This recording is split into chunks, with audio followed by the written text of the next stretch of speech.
Bonsoir tout le monde. Good evening, everyone. Welcome to our first of our two meetings. So first, we have a public hearing for a rezoning request. And once it's ended, we will follow with our regular meeting. I'm welcoming you. So I need someone to propose and second, like the opening of the public moved by Jean-Claude Verdun, seconded by Sylvie Colette Boudreau. All in favor, saying aye. Against nay. It's been carried. Thank you. We will consider through the public hearing, like for the bylaw Z-4455Z.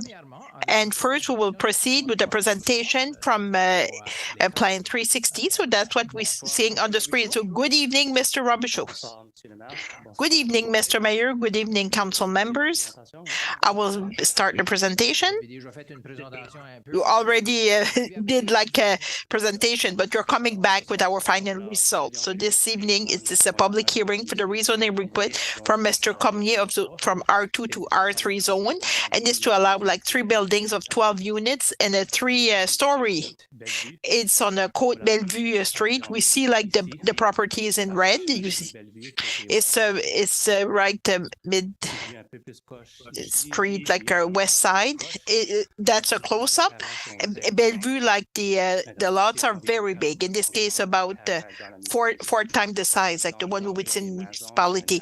And the neighboring, we see like the houses, and we see like it's a medium density with a backyard. Like these are 1-story homes. Existing zoning is R2, and the project, as I mentioned, is 3 buildings for 12 units each, 3-story. So these are like the elevation, a little bit closer. It's a hip roof, so these are not flat roofs. So the building will have 11 meters high at the peak and 8 meters like at the wall. In R2 zone only allows up to 6 units and does not allow like more than 1 building on the same property.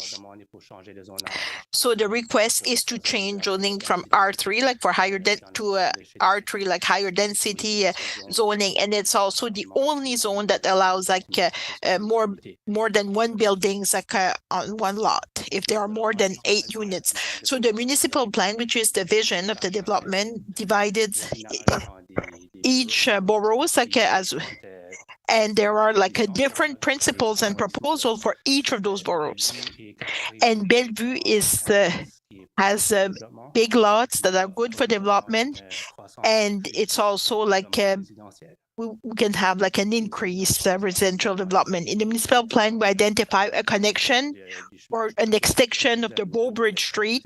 It's a second collector road from the town of Shediac, more or less.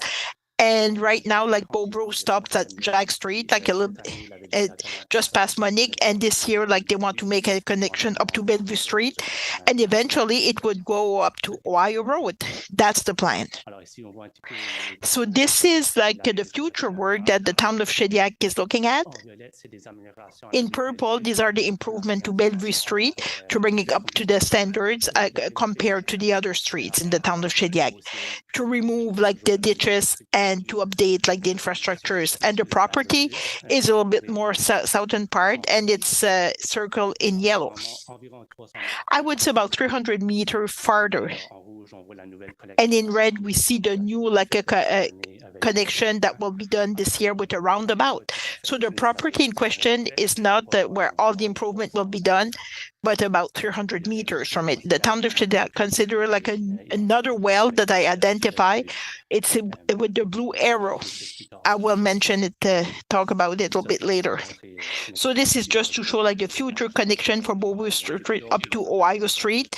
The reason I'm showing this is just to show you like eventually like all the traffic generated on the Bellevue Road or Côte Bellevue would be, they would not go all through Main Street. Like there would be other roads like for the traffic. So we start with we consulted different departments. So Shediac, in this case, we asked if there were a lot water pressure for development, and they said like the pressure seemed to be normal, but the developer needed to do like a water flow test before it can start the development. So these are like standard practices like for development of this site. And the building does not have any sprinklers, so they do not need like this increased capacity or pressure like to feed the document. It's not big enough to need like sprinklers. In terms of traffic, like the town of Shediac asked to have a traffic impact study to be done. And if there are any improvements to do, like to accommodate the project, this improvement has to be made before the project can proceed. But you'll see at the end, like it's a condition, like so it's only like a traffic impact assessment, this project.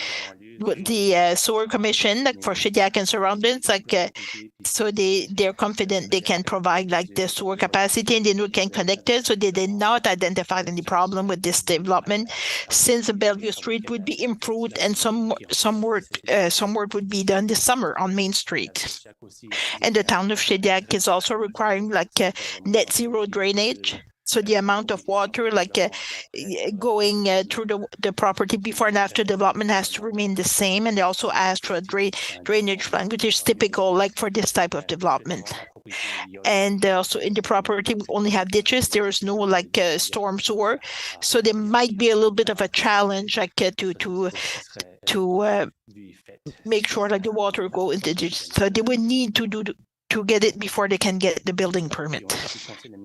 And concerning the Department of Environment, there's an environmental impact study that is ongoing for a new well. So the well would be on the property in yellow, and the red is for the development.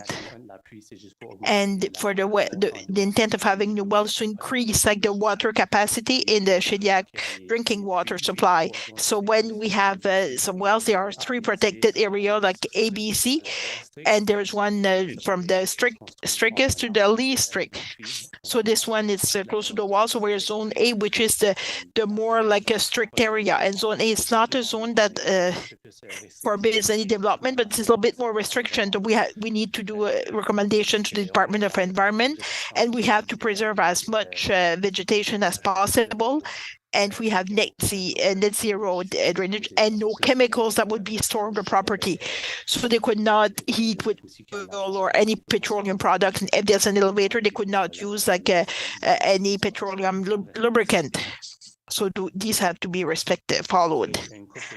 And there's also a couple of variances required with the project. So the project follows all the disposition for R3 zoning. The first one, the building is the width of the access. So in Shediac, it's 20 feet wide, 6 meters for any residential development. It has to be this wide, regardless if it's multi-housing or a single dwelling. So we're always like increasing the one with this variance. And once again, like I'm asking for 7 meters, which is typical, and up to standards that we see like for multifamily developments. So we do not see like any big problems. That's something we do all the time. And the 2 other variants would be to increase the maximum setback. So usually like the buildings, they have to be closer to the street, but building 2 and 3, they're farther than what's required. And it's only the nature of the lot in order to maximize the law and put the buildings farther without increasing the maximum setback. So that's why the variances are required. And they're meeting like the intent like of the setbacks, because there's a building that will be closer to the street to create this ambiance of the closer up. Once we have sidewalks where people can walk, so it would be a better place like to walk. So when the buildings are closer to the street.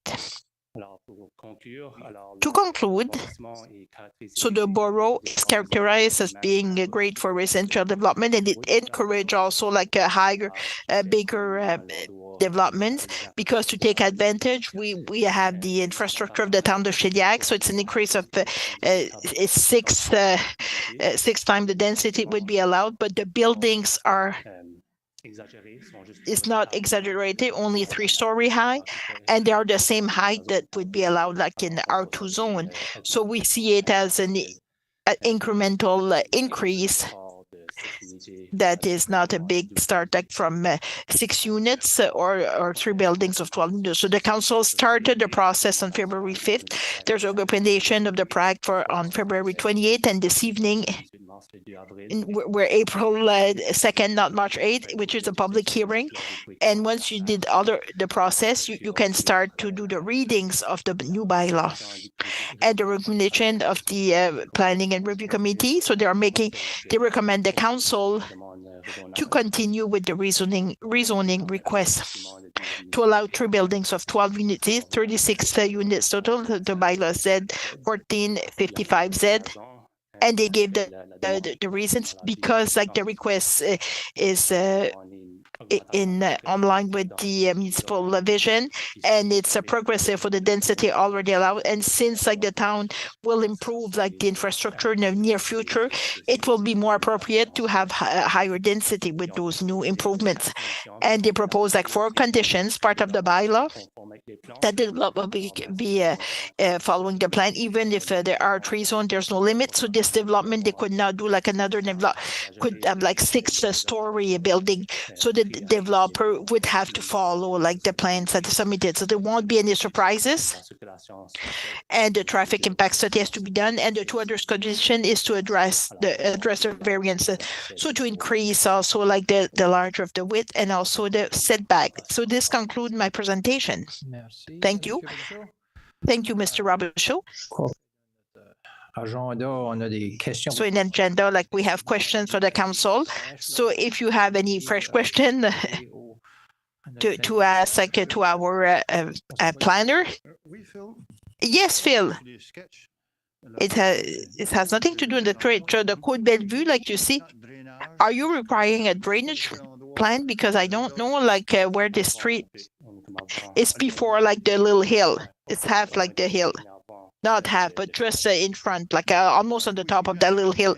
Will you require like a draining plan for the magnitude of this building? Because I'm not an engineer, far from this, but my concern would be for the water coming in or just coming out. So you mean like for the higher property, like usually like the draining plan drainage plans, how to direct the water, like the stormwater. Usually it goes like from the municipal infrastructure. In this case, it would be the ditch. So ideally, we direct the waters in the ditches. So will it be a requirement? Yes, it's requirement, like for any development in Shediac. We did not put it as a condition because it's already there. Like second question, we put some criteria like to change the zoning to R1 to R3. Is there anything from 2 to 3? No, there's nothing from 2 to 3. So when there's a parking, like you need to leave some space, like for parking, but in this case we're exceeding the norms. I think 5 feet we need, but with the building they have like 20 feet, and for the parking for the other property they have 20 feet. So they made an effort like to keep some green spaces between the 2 properties. So thank you, Mr. Mayor. Question for you, Phil, just by looking at this. So when you're looking at I don't know which slide number I'm on. So when you're looking at the 3 buildings on the, yes. So compare like to the neighbors at the northern part of the property. So there is some parking, and yes, so there are some trees, yes, that will be planted. So it would be the only like a barrier that's being planted. And this is the fact that it's a 6 meter long. So there's a 6 meter buffer, like where the trees will be, 6 meters deep, about 4 times the width.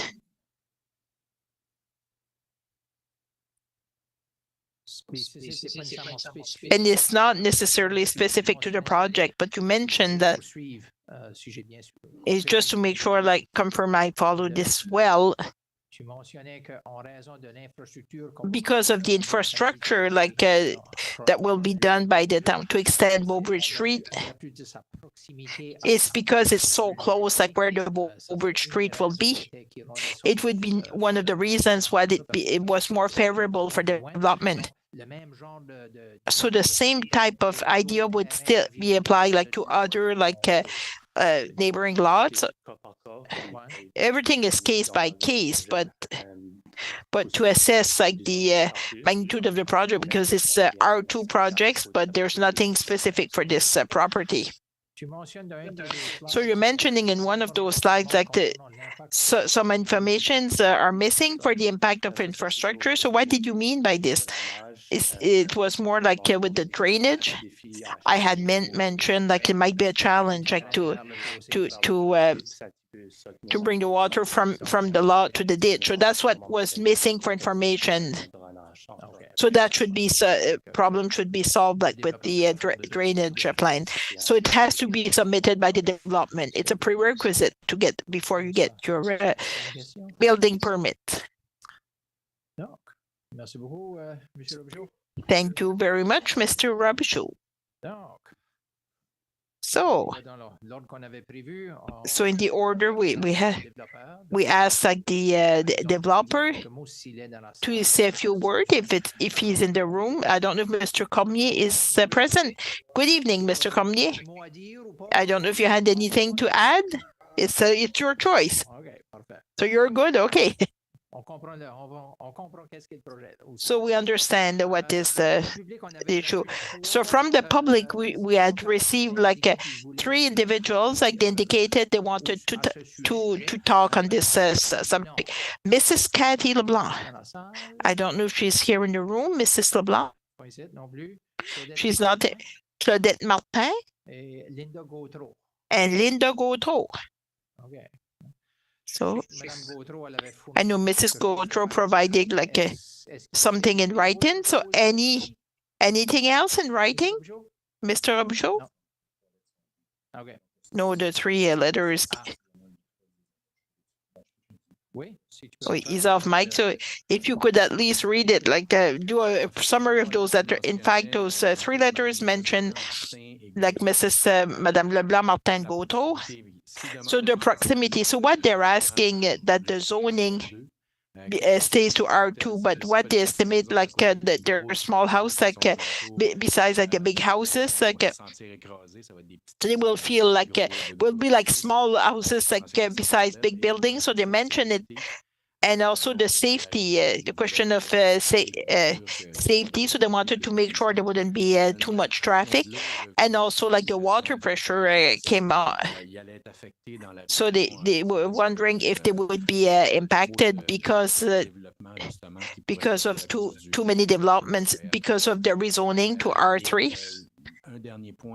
And one last point that was mentioned in one letter, I think it's Mrs. LeBlanc, Mrs. Martin. She was mentioning also the safety for our firefighters to see like if there would be like any services available in the region to make sure. So if there were fires, like they would be well covered and they would have a good service. So it's summarized like in a nutshell, like the 3 letters that were sent by those 3 residents of Shediac. Thank you, Mr. Montreuil.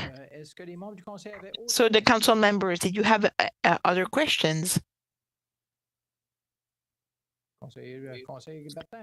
Councillor Bertin. So they're mentioning water. So the fire hydrant, are there any on the street or close to those buildings? Yes, there are fire hydrants. I think there's one right, like I don't know if there's one right in front of the building, but thank you. Thank you very much. So at least it comprendre les choses. Conseil Cormier, à distance, tu n'avais rien, toi, de ton côté? To understand, Councillor Cormier, remote, no, nothing? Okay, good. One mentioned, like, as you can see on the screen. So this concludes, like, the public hearing. I would simply need a motion to To close the public hearing, moved by the Deputy Mayor Sylvie Colette Boudreau, seconded by Councillor Marie Lloyd. All in favor, signify by saying aye. Against, nay. It's been carried. Thank you very much. We will start our regular meeting.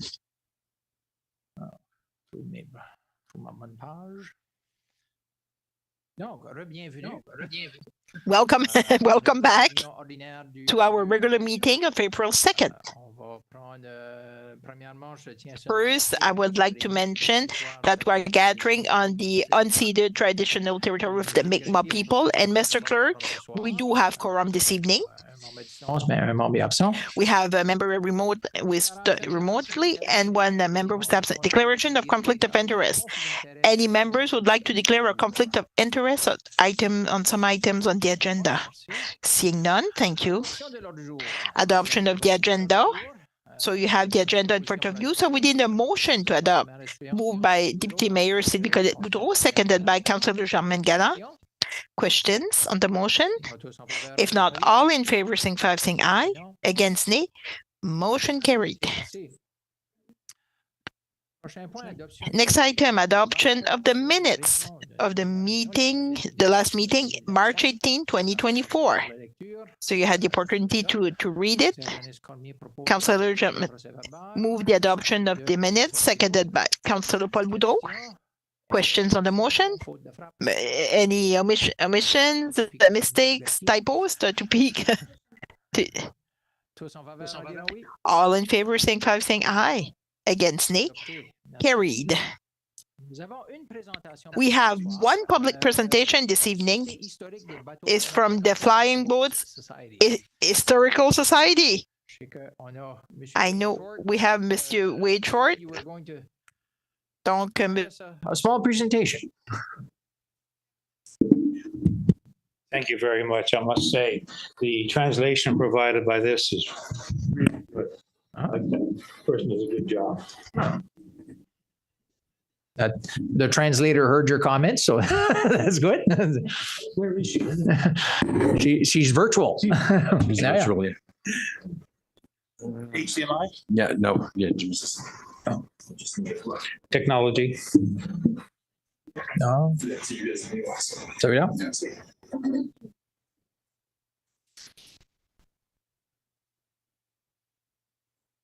While he's doing that, I first want to introduce, these are some of the members of our Flying Boats group. We have John Woodrow, Nevin Sloan, we have Peter Grohl, and my trusty dusty wife. Actually, my wife is not part of the committee, but she's here to support me, I guess. Moral support.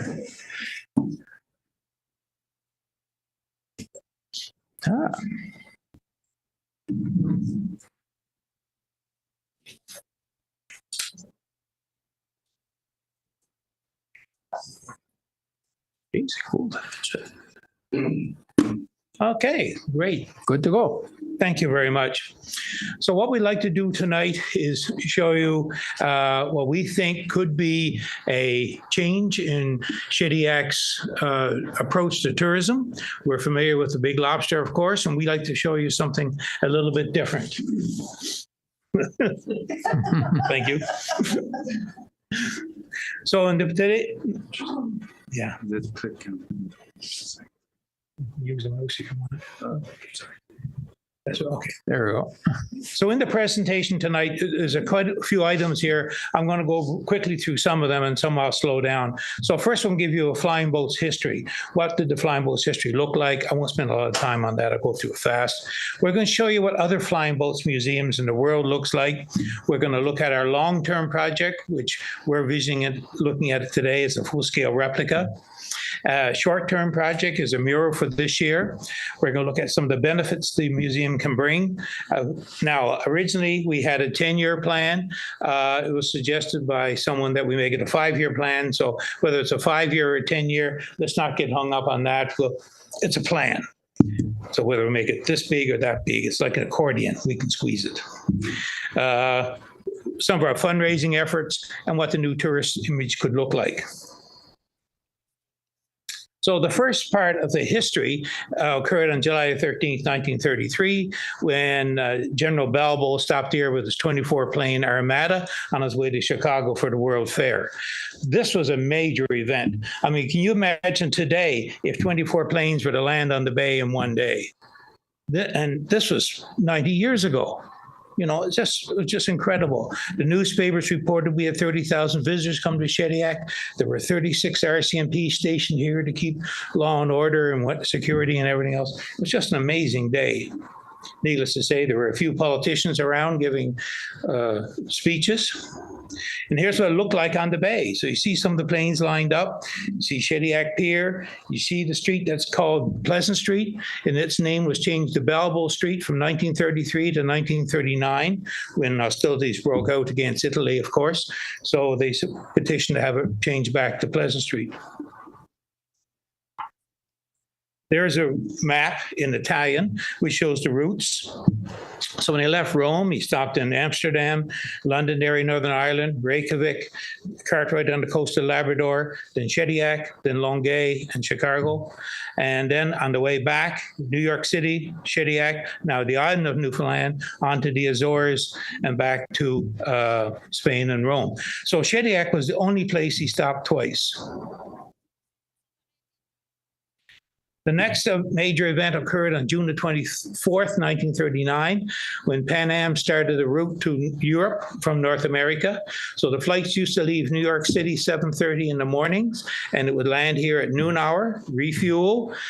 This is the schedule, of course. Refuel, stop in Newfoundland, refuel again for the big hop across the water to Ireland, where they would refuel on Southampton. So this date was the first scheduled date of the flights. And there's a photograph of the plane taken down at Pointe Duchesne Wharf. And you can see the guy standing under the wing. This plane was big. This plane was the biggest plane built in World War II was a B-29 bomber. And this plane is bigger than the B-29. It's about 3/4 the size of a 747. Today's 747, of course. And there is your schedule. So you can see the schedule. We're leaving Port Washington, which is just outside New York City, and landing in Southampton. Now, this is the schedule. Of course, we all know back in those days, communications weren't all that good, and weather forecasting wasn't good. So quite often there were delays because of weather. So we had people like Bob Hope would have stayed over at the Shediac Hotel, and Greta Garbo, and a whole bunch of major dignitaries did. The map down there shows the routing. Of course, needless to say, it's a little harder to land here in the wintertime if you've got snow and ice and stuff. So they would take the southern route, but they preferred the northern route because the distance over water was so much shorter. So the northern route was preferred. Wintertime, they go to southern route. One of the books I read, they referred to Shediac as the gateway to Europe. So that's a slogan we like to build with. We were the gateway to Europe for North America. And we talk about this as being a Shediac story, but it's also a Canadian story because we were the only stop in Canada. Because bear in mind, Botwood, Newfoundland was not part of Canada at that time. So let's go to Botwood. So the museum in Newfoundland is in a little place called Botwood, which is located about halfway across the Trans-Canada Highway between Port aux Basques and St. John's. And this one museum opened in 2007. It's on the area where the planes used to land. A rather industrial kind of looking building, but it has certain unique features. The town of Botwood, the province of Newfoundland, and the government of Canada have been putting money into this. You see here, the Botwood this summer celebrated their 13th annual Flying Boats Festival. And you can see a little Canada slogan down there. So you can see the government's putting money into it. Part of what they did last summer too, they unveiled 6 new murals, 2 of which have to do with flying boats. One of which you can see there on the side of that building. That building is the museum. So this is a big mural. The next stop was in Ireland. So Foynes, which is on the west coast of Ireland, where the Shannon River opens up, widens a little bit. That museum opened in 1989. The woman in charge of that museum, her name was Margaret O'Shaughnessy. She came to Shediac in 1987. You're going to see her photograph of her in a minute. She was here. She started in 1986. She was hired by the local tourism bureau, or whatever. And the first summer, she went to New York City, talked to the Pan Am people, got information. She came here, obviously stayed here a few nights, I guess. She said the town put her up in an abandoned house, big 2 or 3 story abandoned house, and they brought a chef in to cook for her and everything. They really treated her well. But she said she found the nights awfully scary, being alone in that big house. Then she went to Newfoundland, got more information, and kept on going. She just retired this year. She just turned 70. What they have is a full-scale replica Boeing 314. There are no planes left, of course. They've all crashed or sank or whatever. So they got the drawings from Boeing, and they built a full-scale replica of the plane. Not a complete replica, a partial full-scale replica. So you can go on the plane, you can sit in the seat, see the bunks, go up to the flight deck, you can sit in the cockpit, all that kind of stuff. And there's Margaret O'Shaughnessy there. So when I was over last summer, I brought a book, Shediac book that Armin and Claude did a few years ago, and presented it to her. She was quite pleased to get that. Well, that museum just finished a $7 million expansion. So the plane that you saw, the replica of the Boeing 314, was actually finished in 2006, and they just expanded that back part. See the expansion, that whole section is brand new, and they renovated some of the interior on the tent part of it. And the plane, which you can't really see in this photograph, it's on the far side of that building. You can see the tail sort of sticking out there. So we see that the governments of Newfoundland and Ireland are putting big money into this because they recognize this is something that brings in tourists, is what people are interested in. So what could our museum look like?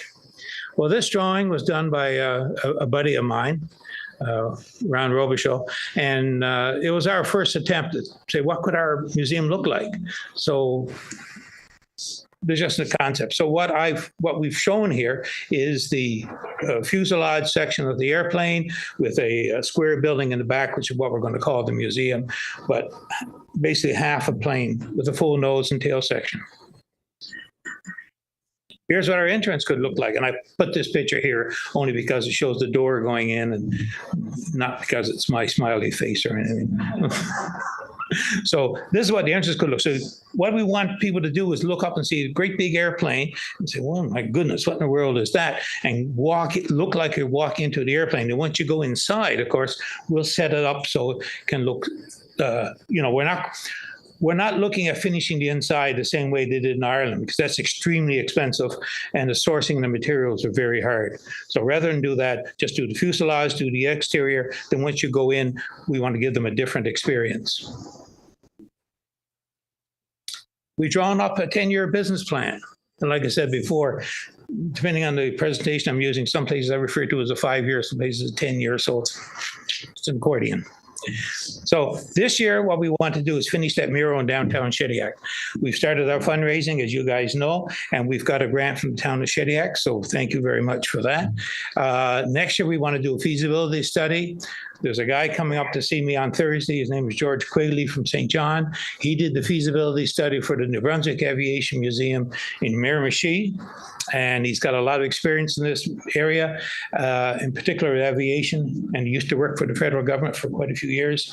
So George is coming up. We're going to talk to him about that, see if we can we haven't got a price on that yet. We got a rough price, but we need to get something a little more detailed. And then so it's all laid out here. Major milestones are shown.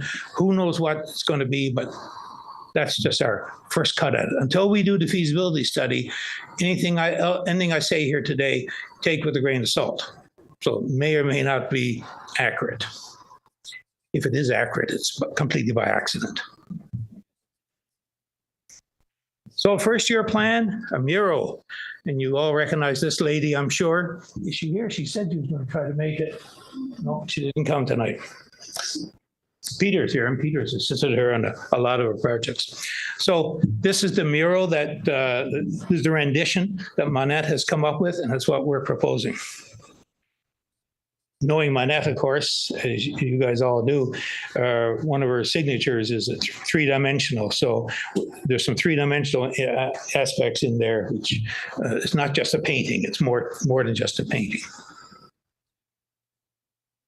And this is we've looked at several spots downtown.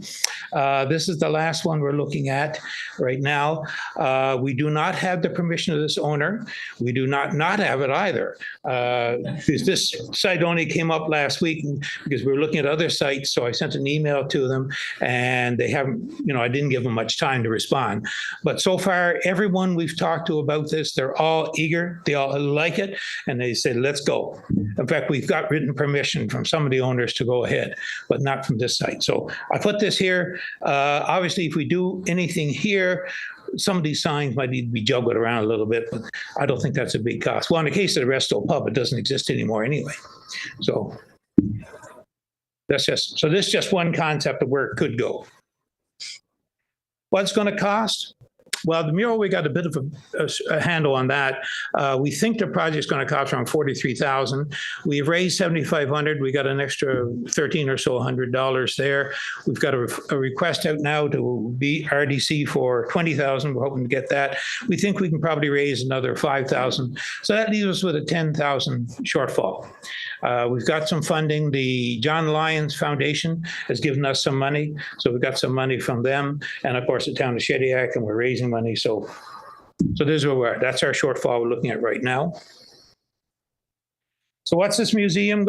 So looking ahead to the full museum, what's going to do? Well, what we think it will do, we think it's going to expand the tourist scope. We're going to bring more tourists in the peak season. But the significant thing is we think it's going to expand our shoulder. And I didn't show you the breakdown of what that museum would look like inside the interior, but a large part of what we're focused at that museum is we want to make it experiential.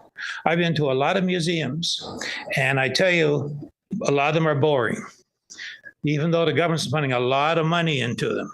You go to the museum, you got pretty pictures on the wall, photographs, whatever, drawings and paintings and everything else. But unless you, the visitor, has a personal connection to that story, that picture is not going to mean anything. So, oh yeah, nice picture, yeah, let's move on, type of thing. But I give you one experience that I always remember, and everyone here has heard this.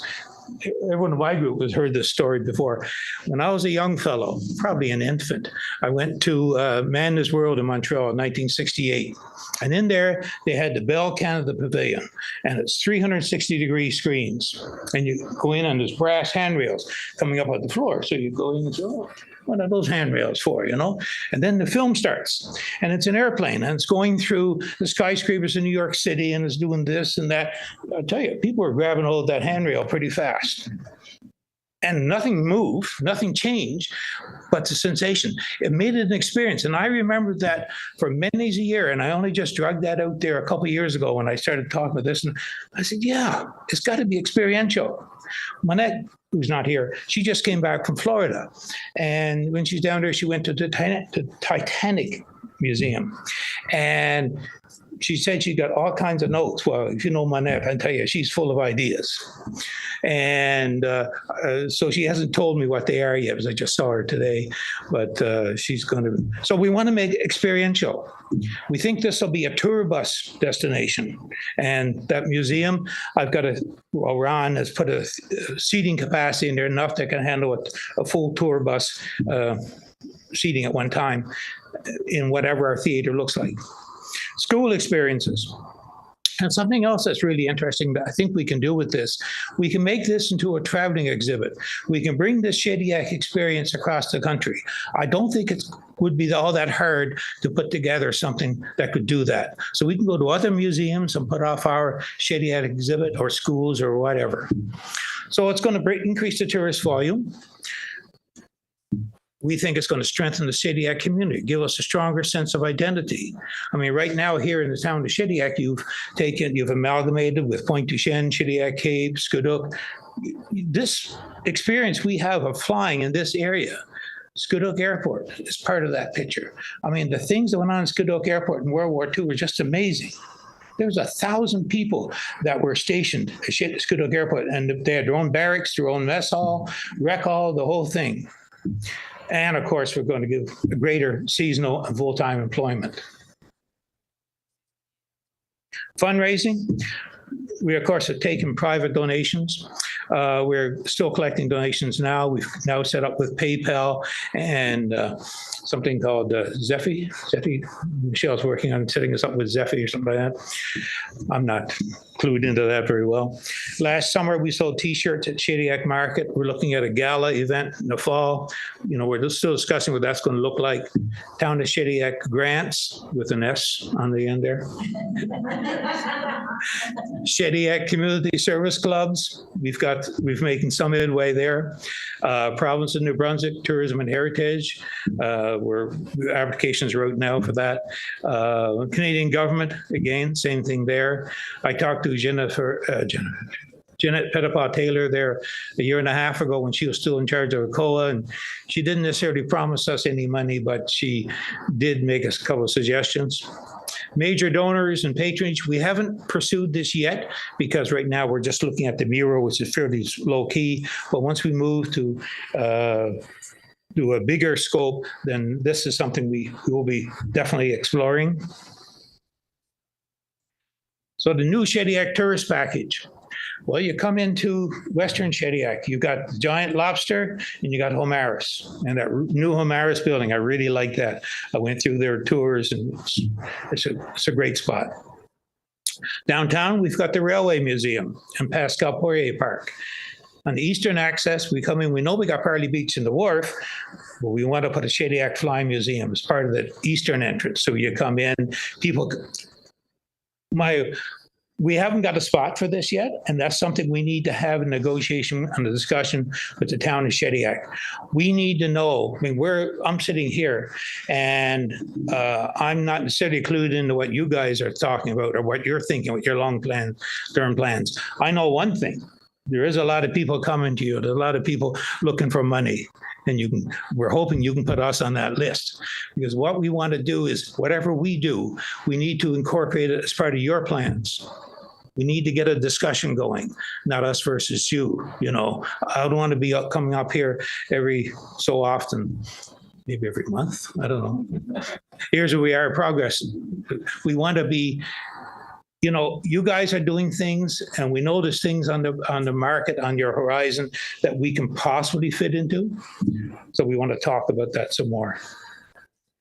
So this is the new Shediac tourist image that I want to present. Let the lobster stay down the eastern end. Lobsters don't move that fast anyway. We'll take over the western end. We'll take over the eastern end and let it be the airplane. Thank you very much for your attention. It looks to me like you were all very interested. Any questions, feel free to ask English or French. Don is here. Don will be able to field most of them. Well, thank you very much, Mr. Short. Interesting presentation. We've spoken on this a few times before, here and there. It's nice to see the concept drawings. It gives you a better idea. That type of thing. We've got a couple of questions from some councillors. So, Councillor Janice Cormier. Thank you. I think this is the second time I see the presentation. I enjoy it every time. I think it's a great idea. I think it's the history and.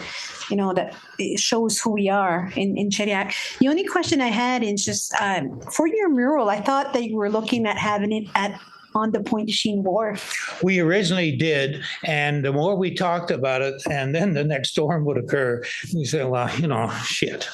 We don't want to be going back and tearing it down and doing this again next year, or who knows when. Pointe du Chien Wharf is the ideal spot to us because that's where the planes would come in, right? But we just don't want to be doing that all the time. I saw, you have some post office markings that was close to the post office, so maybe. Okay. Yeah. All right. Thank you. Thank you. Councillor Paul-Boudreau? Yes, thank you, Wade. Can I do a motion to get this project Not on a presentation? No. No? No. So does it stop there? What? Well, this is, I mean, I think Mr. Schwartz' thing was trying to bring this to the attention of council. My motion would- The funds would be, the funds that we've already provided were under the cultural policy. Politique culturelle. So That's my motion. I want to bring it to the arts Well, and cultures. for that, it's as simple as for the group to fill out another lovely application form. I mean, you don't need a motion for that in that regard. Follow? So Ma'am, so- we've got the form, we could do that. Yeah. We can Okay. download that. Okay. It's easy enough. Yeah. Just I want it to be official that the town recognize their request. Sounds good. Okay. That's it? That's it. Thank you, Paul. Judy or Danny? I would like to add on that because it's good to go through the cultural funds, but we have a limit with that budget. Yeah. It's 35,000. So we have other requests as well. So with that 10,000, maybe we can, maybe we cannot. We haven't read all the application. You have till April 30 The end of this month. to Okay. submit an application. Sounds good. Thank you, Judy. Thank you very much, Mr. Short. Thank you very Thank much. you all for coming. Excuse. Where's, Savannah, Yeah. Just unplug. Easy enough. Huh? Kind of odd. Thank you. Donc. Ça, c'est intéressant. Well, that's interesting.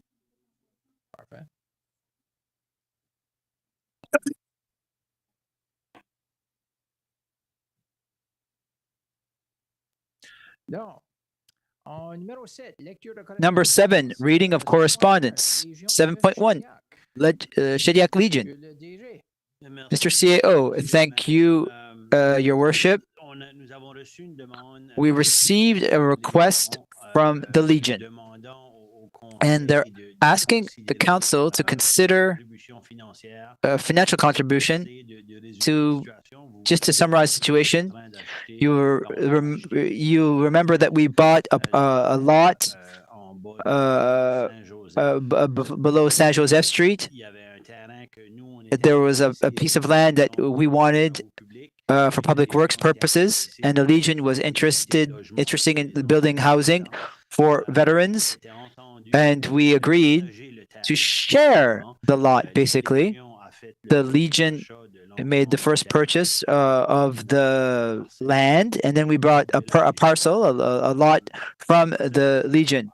Now that process did indeed take a bit longer than what we had initially thought, for a whole lot of reasons. They had to get things. We had to get it surveyed. We couldn't get it surveyed until the Legion completed the first transaction with the former owner of the land. It took longer than expected, and then we did the plan. When it came time to try to do the land transfer between both parties, there were questions of vacation of the lawyers, both lawyers, and it slowed things down a bit. It's not their fault. Everybody has a right to a vacation, but it did slow down the process.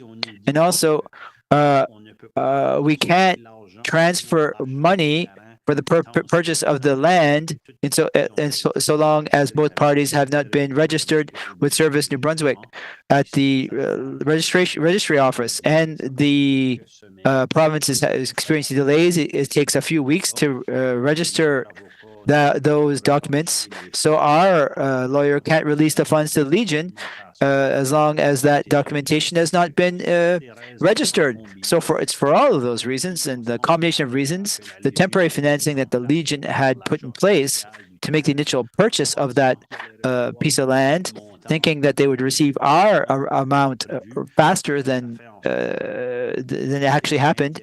That means that their interest costs for this temporary financing has increased by several $1,000s.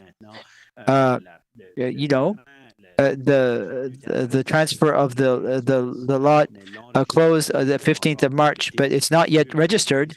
So they're predicting that it could cost $8,000 to $9,000 more to the Legion simply because of those delays due to their temporary financing. And they're asking the municipality if the municipality would consider helping them out with those excess costs that were not foreseen. Certainly, once all of these transfers are done, they will start their project for affordable housing for veterans. But this will be an additional cost that was not foreseen.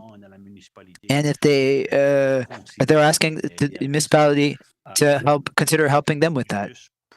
So, just to remind you, in terms of the land, the agreement was that we buy the land for the cost of $950,000. The council had accepted to pay the surveying costs, the legal costs as well, associated with the land transfer or the purchase of the land, and also to help them with connecting water and sewer and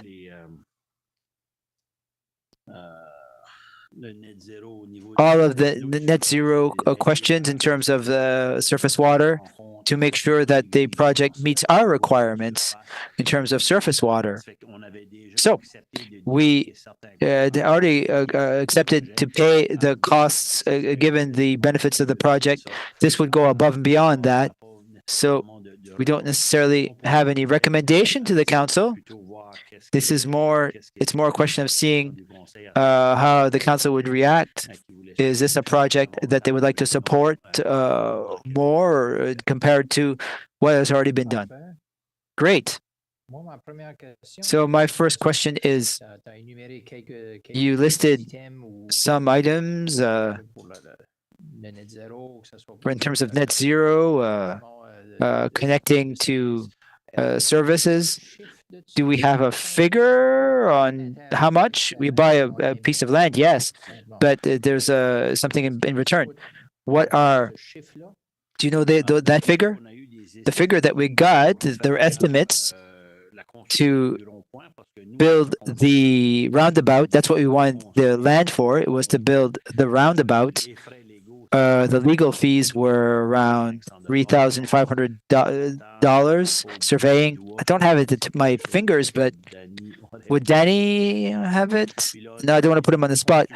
And building, well, it'll be part of the project because we'll be there to do the roundabout. With that, we haven't yet bid that project. We sent out to tenders yet. There's estimate of what the total project would cost to make the roundabout. Do you have the estimates, Danny? Yes. To do the roundabout, it includes doing all the works, the piping, the curves. That's all. The interpreter apologizes. He missed the figure. So this is for that the street needs. Yes, that the street needs. It's not another 400,000. No, there's a good that we get for it. It's just the value of water service. You can't really figure it, but the water lines and the sewer lines are already at the end of the road. So it's just that wasn't an enormous cost. You just need to bring it to the lot, and the lot is right at the end of the road, the existing road. That was not a big expense, really. There was works connected to offering the net zero for surface water. Well, was that included in the estimate for the roundabout? Yeah, that's all included. The pond for net zero is included in that figure. Okay. If it's possible, it at least gives us an idea what's given to the group in terms of the work to install public infrastructure. It seems that our director of municipal operations, he's not here tonight. He's sick today. But when again, this is without going into tender. We don't know exactly, but he thought the figure would be around 25 to 50,000 for the additional costs, in addition to the 250,000 for which we bought the land. Yeah, it's about 50,000. Okay, thank you. Councillor O'Brien. Thank you, Your Worship. Is there a question? Well, I just want to say something. I have a hard time with this request. The town gave, it started with 200,000. Now it's then 225, and in the end it'll be 250,000. And the delay in terms of the land transaction between the town of Shediac and the Legion, in this day and age, when you're building, is normal. These delays in terms of land taxes, property taxes, there's anybody who's building a house, an apartment building, there's delays in terms of the property transaction.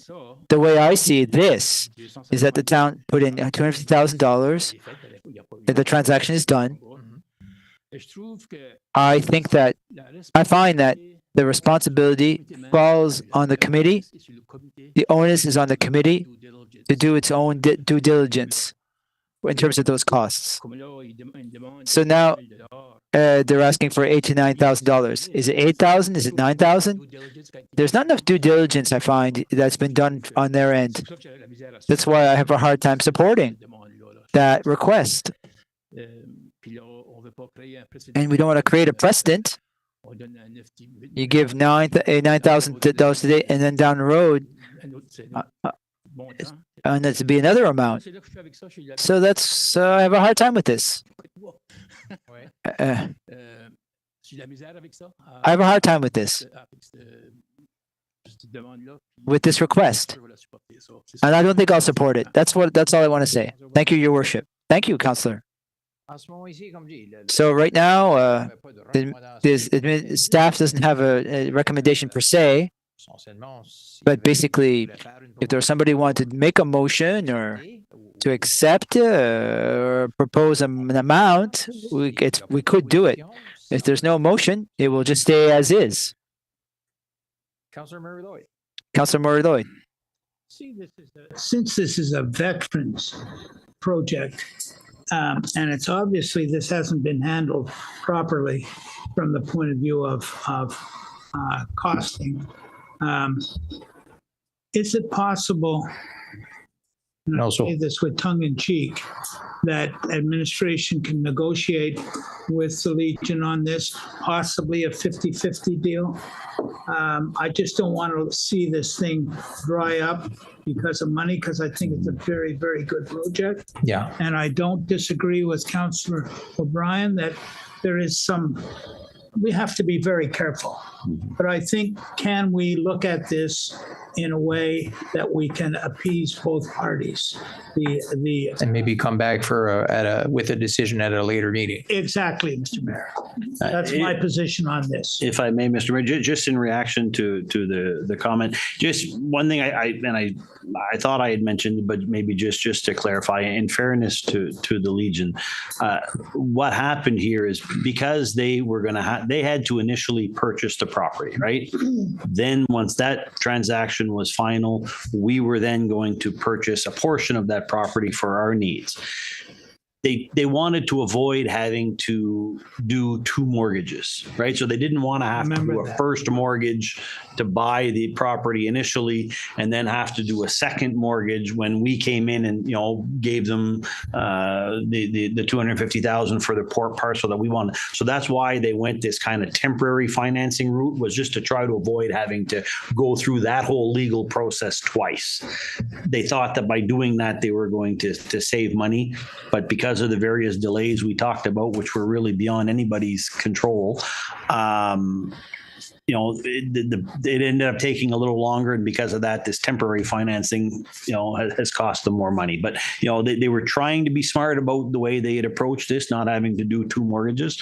But in the end, we're in the situation we're in, and we can certainly, if that's what council desires, we can certainly go back to them and see what we can try to figure out and come back with a more formal recommendation.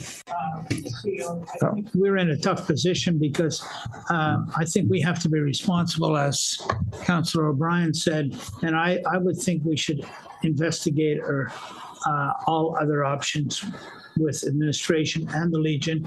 I'm not against this. I will support it, but I think that we have the responsibility to come up with the best situation. That's my position on this. Thank you. Thank you, Councillor Lloyd. Councillor Patricia Bourg-Chevalier. Merci, Monsieur le maire. Moi, j'ai juste. Thank you, Your Worship. Well, I'd like to ask for a little bit more information. The project is what, $500,000? Because we were buying half and half, or I find 8 to 9,000 in terms of this financing of $250,000 for 3 weeks. I find it high, but I know the interest cost. It might have been 25%. When they bought the piece of land, the selling price was $400,000. The temporary financing would be based on that, the $400,000. And I don't have all those details either, but we can certainly try to get them. When they bought the land, I feel it was based on a selling price of $400,000. But if you want to go and register a mortgage, knowing that we would come a few weeks later and buy a portion for $250,000. Yes, so that's what kind of complicated the things. I'm not aware of all the details because it was based on the initial amount of $400,000. I don't know if there were extra fees associated on their sides or not. Maybe just to get some more details, and I'm not against, but maybe to clarify this, 9,000, that which amount, which interest rate. So what did they do? 8 to 9,000. It seemed the amount was just thrown in there. So maybe we could be looking more details, because when we're giving some money, I'd like to know, because I'm voting on this, to get some to give some money. Councillor Paul Boudreau, could I have a clarification, please? So we had a committee group that asked for some money, and draws it to move, make a motion, to make the file go pro. So we have another request 30 seconds after. We have a discussion, and now you're asking for a motion, to give some funds. It can be frustrating. So we can make some motion to make some file goes forward. Can you tell me the difference between a group who just made a presentation and the one after? I'm really confused and a bit frustrated in this process. Can somebody explain to me what's the difference? Well, essentially, during your presentation, the individuals doing the presentation, they are there to present people a little bit similar to a public hearing in a sense. They are there to present and give some, and people have the opportunity to ask questions, have a better understanding, and then it's done. So the point is to present. But so if the Legion would it be the same as people from blind vote? Item 6, it would be presented the same thing. Would not allow a vote on item 6. It would have to be done on another point. At times you can do it, times you cannot. Yeah, well. Councillor Emile for the second time. So yes, Mrs. Deputy Mayor, thank you. I think there's some kind of consensus. So the letter, so we're asking the Legion to submit the request, and I think in terms of transparency, we'll need to know exactly what they had to pay at the end of the transaction, because it's a little bit vague in terms of going back in the future. We need to have more information than the letter. It's a good letter, but we have to be comfortable. Like we cannot always say yes for some groups and have to say no to other groups. Like we should not feel we have a lot of the nonprofit organization, and sometimes we have to say that you ask for 10, we'll only give you 5,000 instead of 10. And then would be a best of both worlds, and we have to be really very, very careful. That's what I have to say. Yeah, we have to be always be careful with the people. Yes. Even if we do not agree with this request, so my support for our veteran is still for our veteran. I mean, it's there. I always supported the veterans, and we gave 250,000. So our decision for this has nothing to do with the veteran support. I just wanted to clear this. So they will be receptive, and we support them as we can. But I don't think the 9,000 is a game changer for them. They will not be into it, but it's not their first rodeo, but that's good. Thank you. Councillor McEnroy.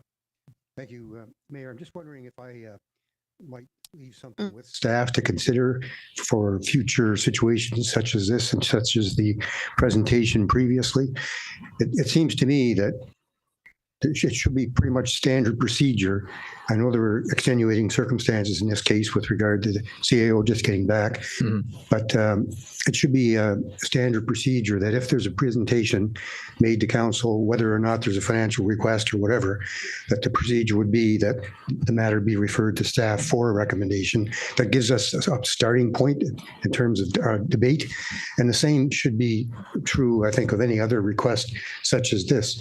So I think for us to ask at this point that staff, now that they'll have the time to look into the matter and come up with a recommendation. On the previous one, staff also includes others who are involved in grants and so on. So I think it's more fair to staff, more fair to council. And as I mentioned, it gives us a starting point, at least when staff does come with a recommendation, we can accept it, reject it, or modify it, debate it as we see fit.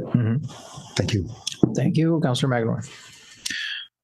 Donc, je crois que le sentiment autour de la table est de retourner. I think the feeling around the table is just to return with more discussion. So we do not necessarily need a motion for this, but I think the staff understood. So we referred a second letter, like a fire brigade. Thank you, Mr. Mayor. So the second piece of correspondence we received from the fire department, the volunteer fire vector of the Beresford sector of the new town of Belle-Bay. And it's following a discussion for a fire chief or a member of their team and our fire chief here in Shediac concerning so what we have, the jaws of light, he's not sure in French you call it, but ils font référence à ça dans leur lettre non plus, mais c'est que nous... I think they're referring to this here, but I think on a deux morceaux d'équipement. On a un plus usagé. We have two pieces of equipment. One is a little bit more older that our fire department is not using anymore. That system would plug with some wires, like a generator or a source of power, and we have a new piece of equipment that's battery operated. Since we have this new one, we're not using the old one, but the Beresford Fire Department have none. They have no jaws of life. So the request it was to know if our fire department would consider to make a donation. So for a piece of equipment, for the for the fire department of the Beresford sector. So the chief was not positioned like to make a donation like this one. So before it would go directly like to the council, so the chief could not be there because so they recommend like to do the donation, but he could not be here this evening. So he asked me like to do lui dit que dans le passé, ils ont déjà presentation. And in the past, they did some similar donations when they have some equipment that was not used by the fire department. And if someone else, if they could use it somewhere else, they would make a donation like to people who might need it. So that was the recommendation from the chief, but it's still up to the council to decide if they want to do this donation or not. So it gives like a complete picture. So Councillor Lacombe, I see like your thank you. Thank you, Mr. Mayor. So I would have a question. So what happened if the piece of equipment that's working, our battery operator is working great, and then it's just it stopped working, and we gave it to another like brigade, like a. It's a good question. I do not have the answer, but I'm not a firefighter and I do not have this experience or this knowledge. So the chief told me like for sure we did not need the equipment. So you're asking a good question. One doesn't work, but that's my major concern. Is there like a urgency like so we have to decide this evening? Can we wait like until we get more information for our fire chief to make sure like that everything is okay? If you allow me, like we have a volunteer firefighter in the room. We think like we have two pieces of equipment that are battery operators. So I did not want to put him on the spot, but he knows like the equipment. So we have two sets of jaws of life, the battery operated, and the third one is hydraulic. And we're doing like some maintenance, monthly maintenance on this one. So if the equipment is not working, we can still have the opportunity to do it like. The hydraulic is like the old technology, and battery operator it's a new technology and it's easier to maneuver. And yes, and yes, it would be the truck. So thank you very much, Jonathan. So does it help like the answer your question, Councillor Cormier? Councillor Beeler, yes, Mr. Mayor, I would like you to talk about this because I saw this close in 2007, like when I had a major accident. So the Shediac fire did not have the right piece of equipment, and Kokang had it. So I think the machine that is should be used, and I think I think it's something that could be very pressing, and I know like there's a lot of accident, and I would be ready to make the motion to make a donation like for the Beresford Fire Department. So I have a motion from Councillor Burrow and seconded by Councillor Bryan to donate like the third set of equipment, like the Jaws of Life. Yeah, there must be like we know. Yeah, I think in French they say mâchoire de la vie. That's the joys of Jaws of Life. Questions on the motion. So I see many of one. Councillor Paul Boudreau. Thank you, Peter. I would like to make the same motion. So I spoke with Donald, and he showed me like the piece of proposed equipment.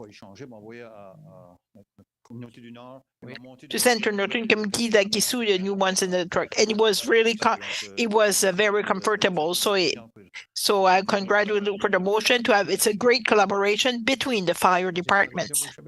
Councillor Patricia Boutrevari, it's the same. I would support this request. If we cannot use it, and at least it can save one life with this. It would be worthwhile. Yes, I agree with this. Councillor Emile Boyeux, thank you. See, just to put my 2 cents, it's true, the Burford Fire Station do not have the joys of life. Let's say there's an accident, they have to call the neighboring firefighters, and sometimes you have to wait a half hour before someone can come with the jaws of life. Just a brief history of this life, I was there, I was part of the fundraising committee. It was in 1998. It's a 26-year-old. It's hydraulic with a motor, it's gas, and it's with hydraulic hose, and the firefighters, when they use it, so that's why they went to battery operated. So there's none. There's only battery operated, so it's easier to operate. I would say more yes, environmentally friendly. It's a 26 years old, and I'm really happy that motion's on the table, because there could be an accident. We should not delay. It could be an accident this evening. So the sooner we can give them, the better. So great. Thank you. Thank you. So, on this note, to make a donation of the jaws of life for the fire. All in favor, saying aye. Against nay. Carried.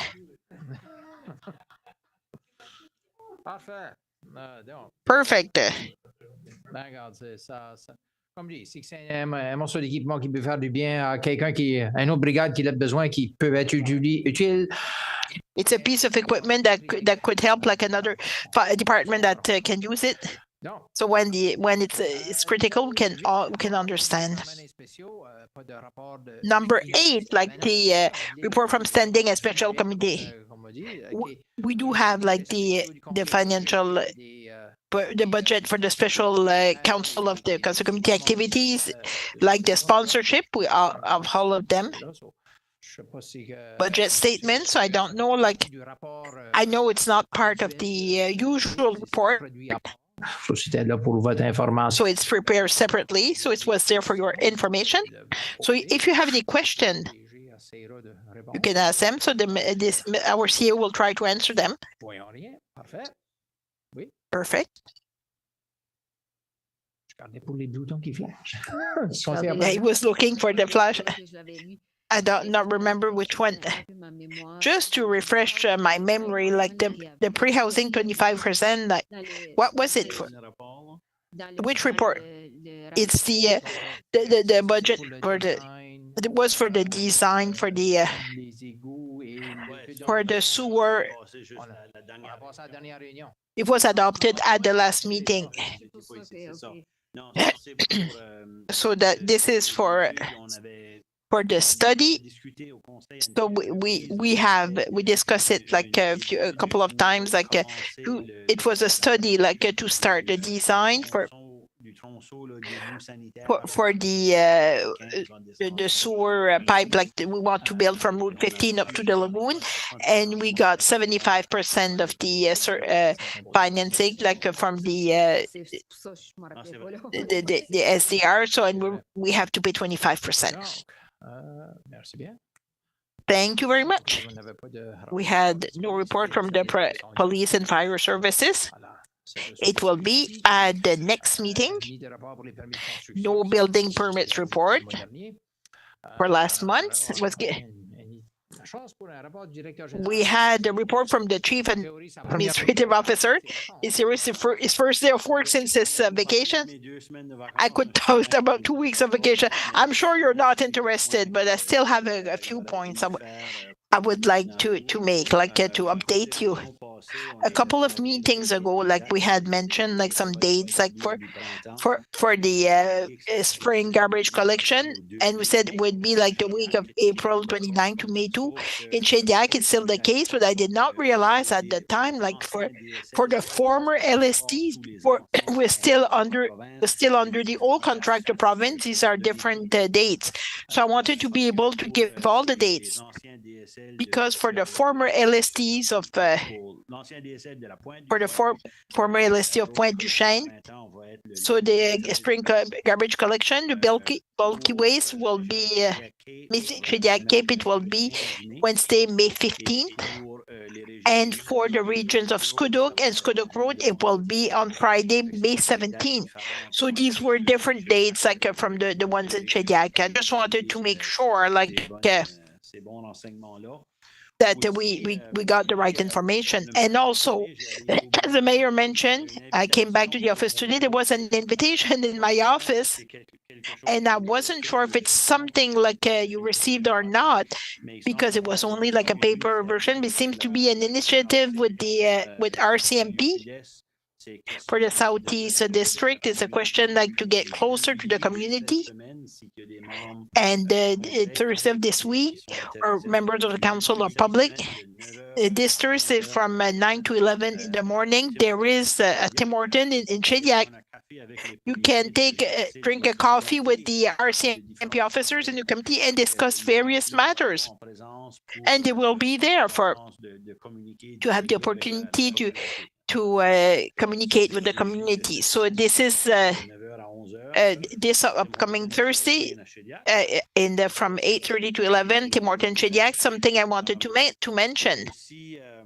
And also, just to give you like a quick overview, we had a meeting in the town with the Plan 360, and Phil was there. And at the next council meeting on April 15, we're expecting to have a presentation to give you the process that will be involved with the review of the municipal plan. So there are the different process and how long it would take. So this should be done for the April 15th meeting. And the last point I wanted to mention very quickly, we should have included in our agenda, but I forgot.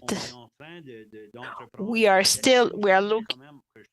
looking at an interesting initiative with our neighboring towns. Like just before I left for my vacation, we got a call with the city of Dieppe and the regional town of Kapakadi, and also the village of Memramcook, except like they were not on the call, but they would still participate. And the three municipalities in Southeast, they're proposing to our four councils.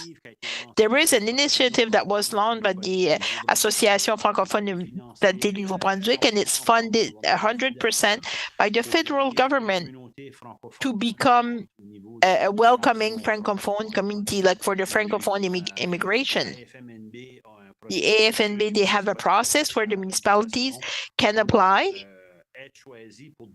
and they can be chosen to become like a Francophone welcoming community, and that wouldn't be guaranteed, but it could give you up to $300,000 per year, like for a 3-year period, to put in place like a regional committee. So we would be like a welcoming Francophone community. So it gives some kind of visibility on the federal website for the immigration. So it's an initiative that is funded 100% by the federal government. So the AFNB is doing the selection, and so they group the municipalities of the 4 Francophone municipalities of Southeastern New Brunswick, and to do like a joint proposal. I would need like some support letters, and so that's why we would need to have it on the agenda more formally, but it was an omission. But I think it's a good thing. We're looking to involve like for the cultural society, but to make sure that by when we recruit newcomers in our region, we make sure there's a balance between Francophone and Anglophone, and we can attract, and it's 100% funded by the federal government. So the deadline to make the application is April 11. It's the City of Dieppe that is piloting this. In my absence, I think Julie and Sylvain, they did so they helped the City of Dieppe. So they're making the request on behalf of the 4 municipalities in the neighboring municipalities. So I just wanted to give you just a quick summary, if a question or no objective, so we can participate in this process. We would prepare a support letter for your signature, Mr. Mayor. So yes, it's only to support a request, just to put the request in the system. So there was no guarantee. So we took we're stronger together. So while working in municipality together, I think we'll be better positioning to become one of the communities that would the agreement for the FMNB. Thank you very much.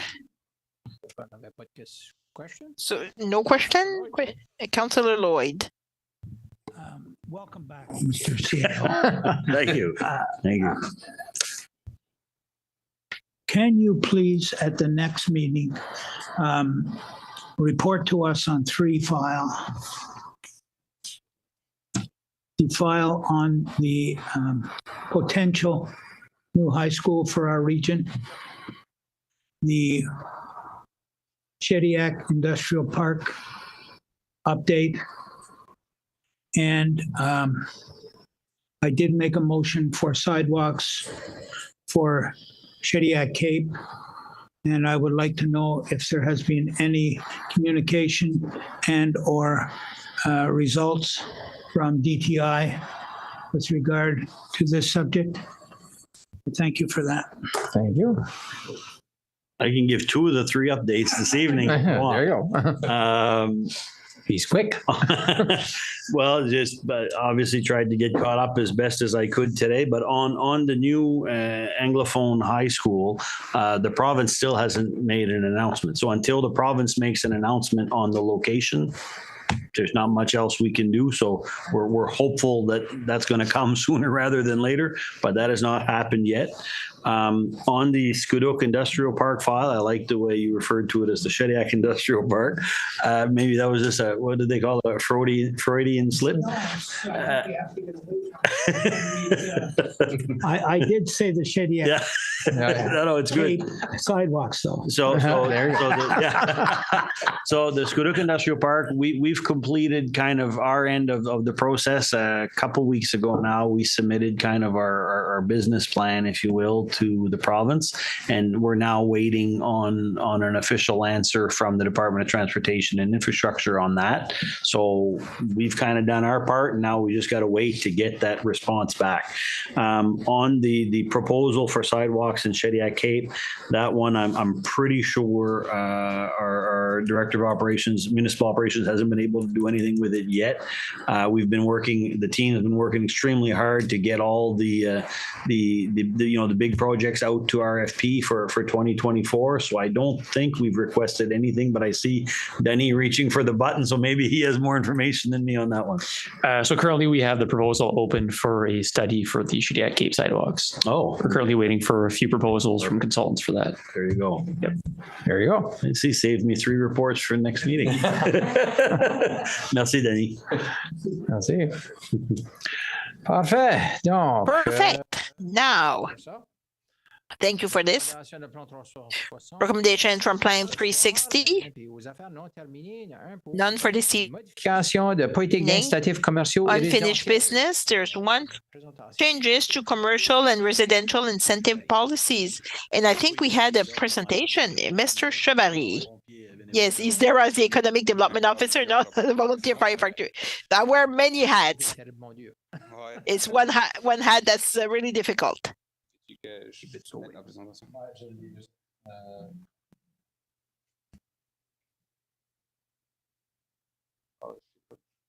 Ah, there you go.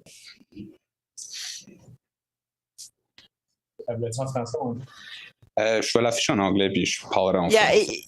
we'll be talking in French, but the presentation will be just in English on the screen. So today we are presenting on the resident commercial incentive, what we're mandated to come up with some recommendations. So those incentive, Excuse-moi. sorry.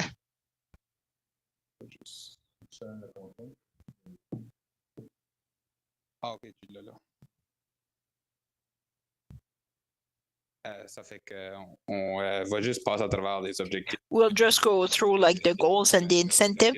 So which incentive we have now and the recommendations that came from the committee, like from the Affordable Housing Committee and also for the Economic Development Committee.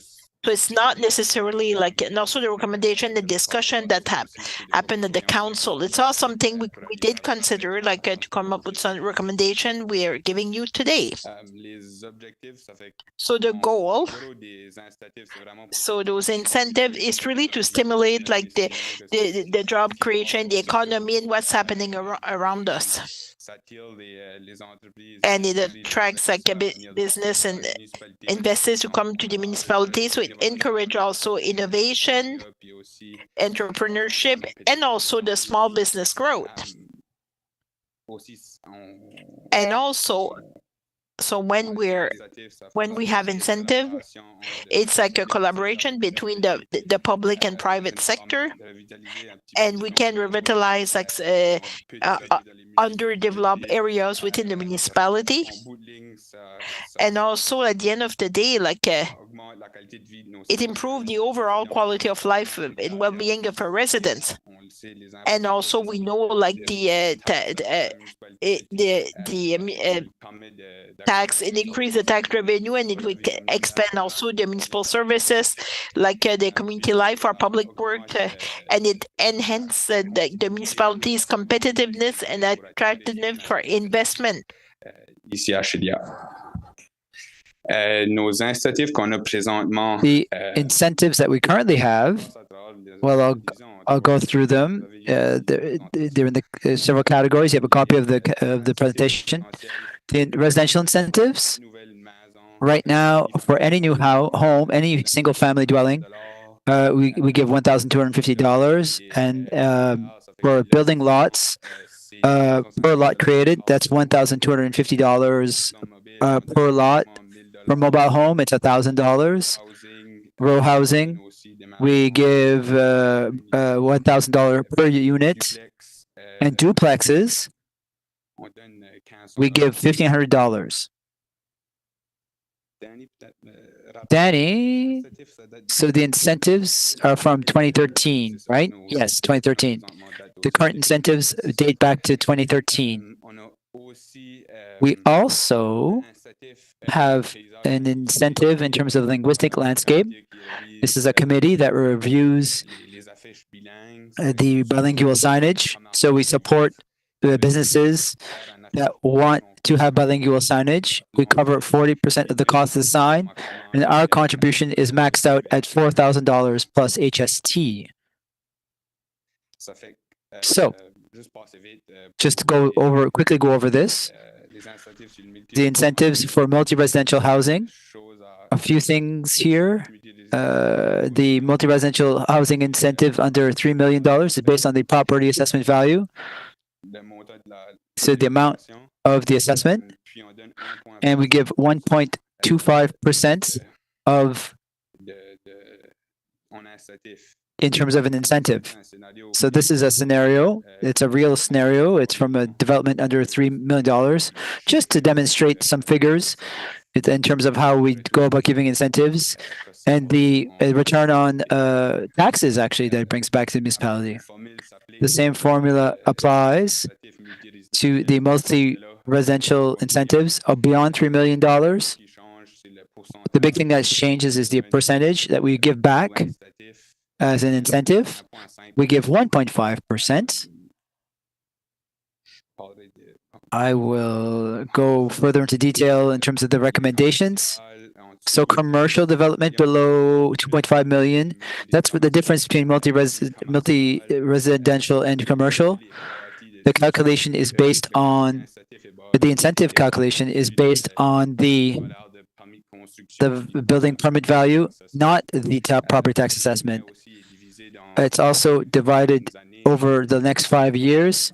We take a total multiplied by 5%, divided over by 5,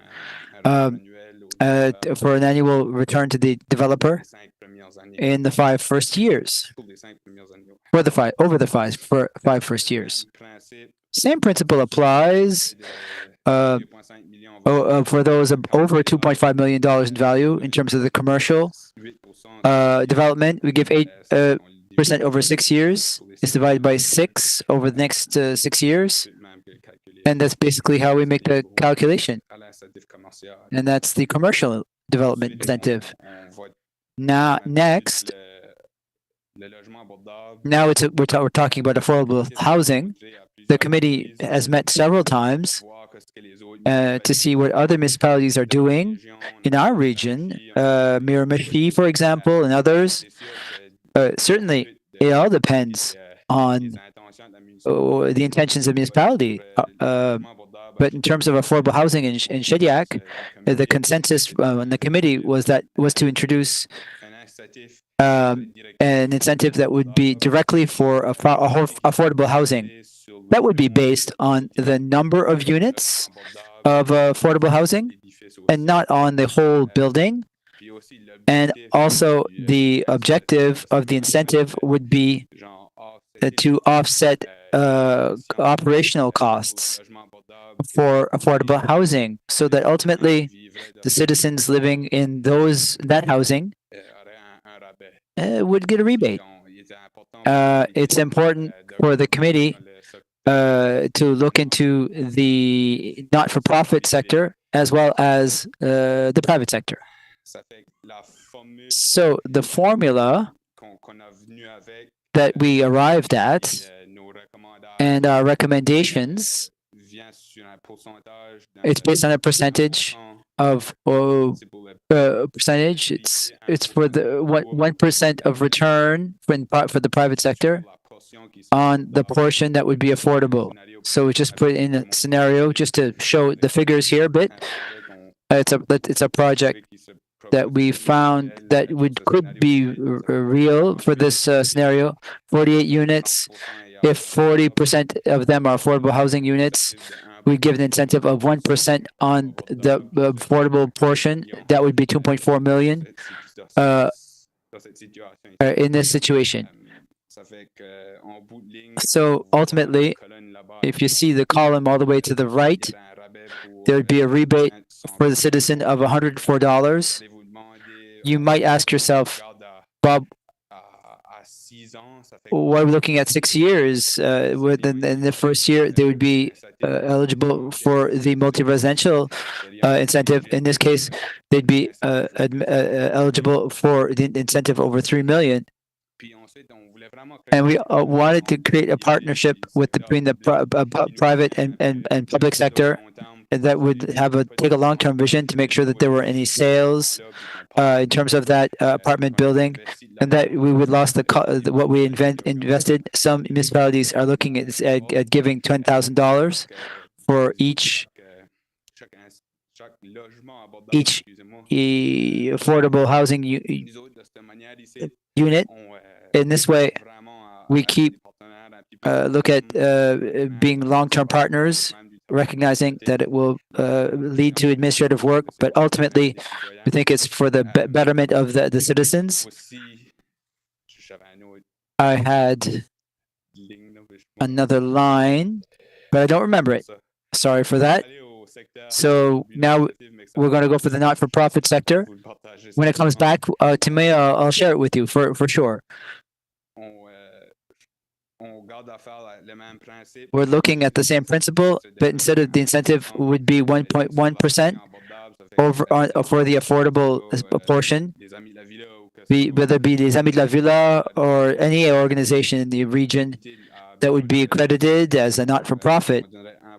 we would give 1.1%. It's the same principle. First year, they're eligible for multi-residential, and after that, they'd be partners for us for the next 5 years. So the question, my thought is coming back to me actually for what I want to say just now. When it comes to the affordable housing and what is called affordable, how do we define that line? It's important for us that it not be a definition of the town of Shediac, but it should be for all of the other communities as well. So through the CMHC program, if they are qualifying to be covered by their regional affordable housing program, they have to submit what they call a rent rule to see what the rents are and for their apartments and all their units. So we would take the same definition just as a proof that the sign that they've signed with CMHC and that they're providing us that rent roll to ensure the affordability of the housing. When we speak of affordable, it's not low-income housing. It is usually, we know it's a bit of a challenge in this day and age to define what is affordable. It's a 30% of the salary, gross salary of a person, or for the household. Exactly.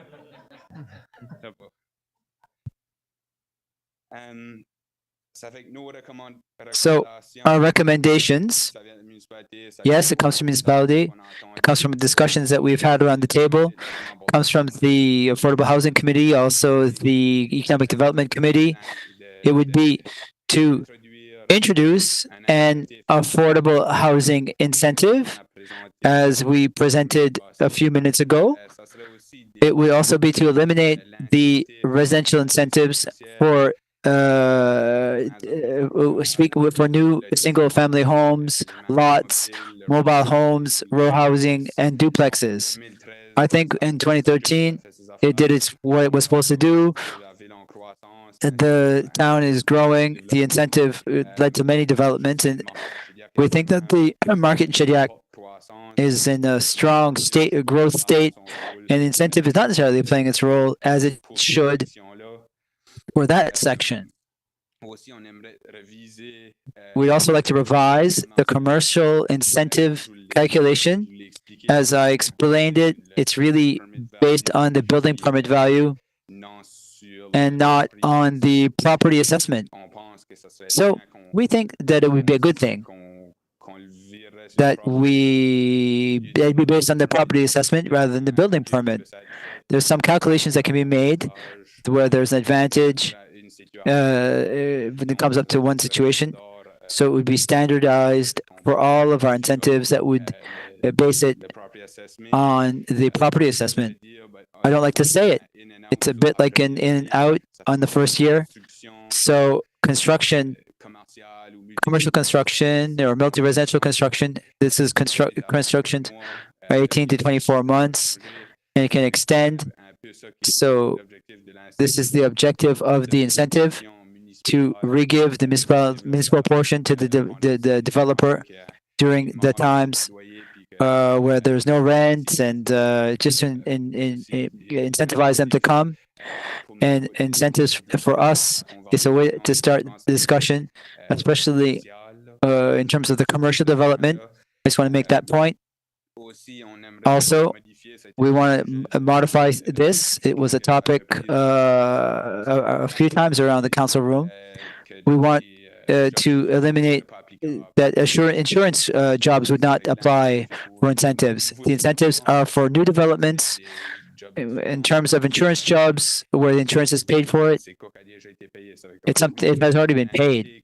There's no incentive needed. Knowing the market, knowing Shediac, they've established the costs in terms of a fire. That should cover rebuilding. And We also think it's very important to maintain the linguistic landscape, knowing that Shediac has a large Francophone population, that the residents of Shediac, also for tourism, it's good to see that the Quebecers are a big part of our market, where French is primordial, is basic. It's a big tourism market for us. So next page for our recommendations. I wanted to change it before sending you the presentation, but there's a few possibilities here in terms of the two next recommendations. So instead of coming to the council with several motions to be able to pay out funds, it would be to authorize the staff to pay out funds if they follow our policies as they exist. So it's always difficult to go against policies that are written and signed and agreed upon. So we think that staff would be, with the willingness of the council, we'd be able to authorize payments. Also, this is the part we spoke a little bit about it, Danny and myself, this afternoon. I'd like to have changed it before my presentation. We wrote a policy, on affordable housing, and I copy pasted it. So up to date, there's lots of committees of the committee. We thought it would be good to have a follow-up if the will of the council is to allow staff to pay out those funds. It would be less complicated, but also provide an annual report or twice a year to the council on our policies, whether it be the multi-residential, commercial, or the Affordable Housing Committee, and the policy on affordable housing. Great. Any questions? Thank you very much. There's a few. Madam Deputy Mayor had pressed her button before. Do you still have a question? Thank you, Your Worship. It was answered after? So no. Councillor Roland Cormier.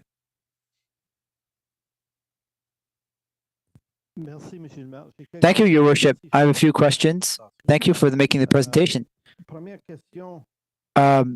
First question. Remind us who is on the Economic Development Committee. Economic Development Committee, there's myself, Councillor Paul Boudreau. The rest are all citizens. Yeah, Councillor Murray Lloyd. Councillor Murray Lloyd. Désolé. Senior moment. Sorry. Anyway, puis plusieurs autres citoyens. And many other citizens. Léon Bourque, Jean-Claude Deschères, Jamie McKenna's there. We recently. Well, I was just helping you out with the names. Anne McGraw, Joël Boudreau from the Chamber of Commerce, from the downtown, and three other additions who were able to participate. But we haven't made official appointments, but they've accepted. Marc Legere, Marc-André Arsenault, and also Mr. John Mazarol. So the more people are on the table, the better the better the ideas. I want to raise a point. When do you have those meetings? I've been asking several times to be informed. I don't know if the members of the council are interested in economic development. I presume yes. I hope that the next meeting of the Economic Development Committee that we'd be informed as councillors. We have a right to participate, not vote, but it's not the first time, Your Worship, that I'm mentioning this. I'm mentioning it again. Thank you. That's one point. Thank you for the policy on fire that we're not going to pay a second time. That's very good. We suggest if we accept the policy that will only go back to the council when we have really made a decision if the projects are eligible or not. I understand why you don't want to come. It's simpler, but it's always a question of interpretation in terms of these policies. The way that you will interpret the policy and the way you see it, perhaps as counselors may see it differently, not necessarily the same as you would. So we should think about it. I'm not saying that we should or shouldn't do it, but we should think about this. So, just as an example, I'd say it doesn't really fit anywhere. I just want to confirm it. It's a question of interpretation of policies. Via Providence, the new development is not in there. It's a government project. We're not talking about government projects here. That means it's a care home. It's not housing. I presume it's not there. Is my interpretation correct, Mr. Pellerin? Right now, in terms of if it's a project that would qualify in the multi-residential, or is it institutional in nature? We don't have anything for incentivizing institutional development. To answer your question, institutionally, no. But it's a question of how they will be taxed. So keep an eye on the project. Keep a close eye on it. We don't have anything for the institutional developments in terms of these recommendations. So that's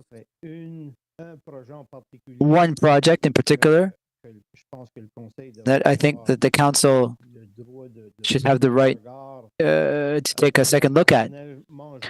Personally, I see it as it being institutional. I see it as a government project, but there's an RFP that was submitted for the town of Shediac. That means that the project can't be built in Moncton or Dieppe. It was the former lines of Shediac. It's a project that's funded by the taxpayers, citizens of New Brunswick. I can't see where it could be interpreted differently. But maybe our officials in the office on the third floor will interpret it differently.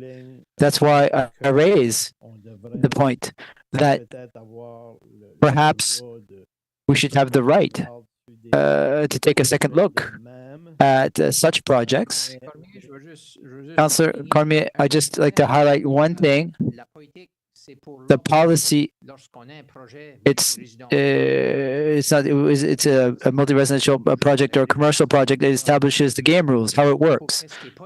In terms of what's not in the policy, the council can also act. So the policy is not necessarily there to foresee all possibilities that could exist.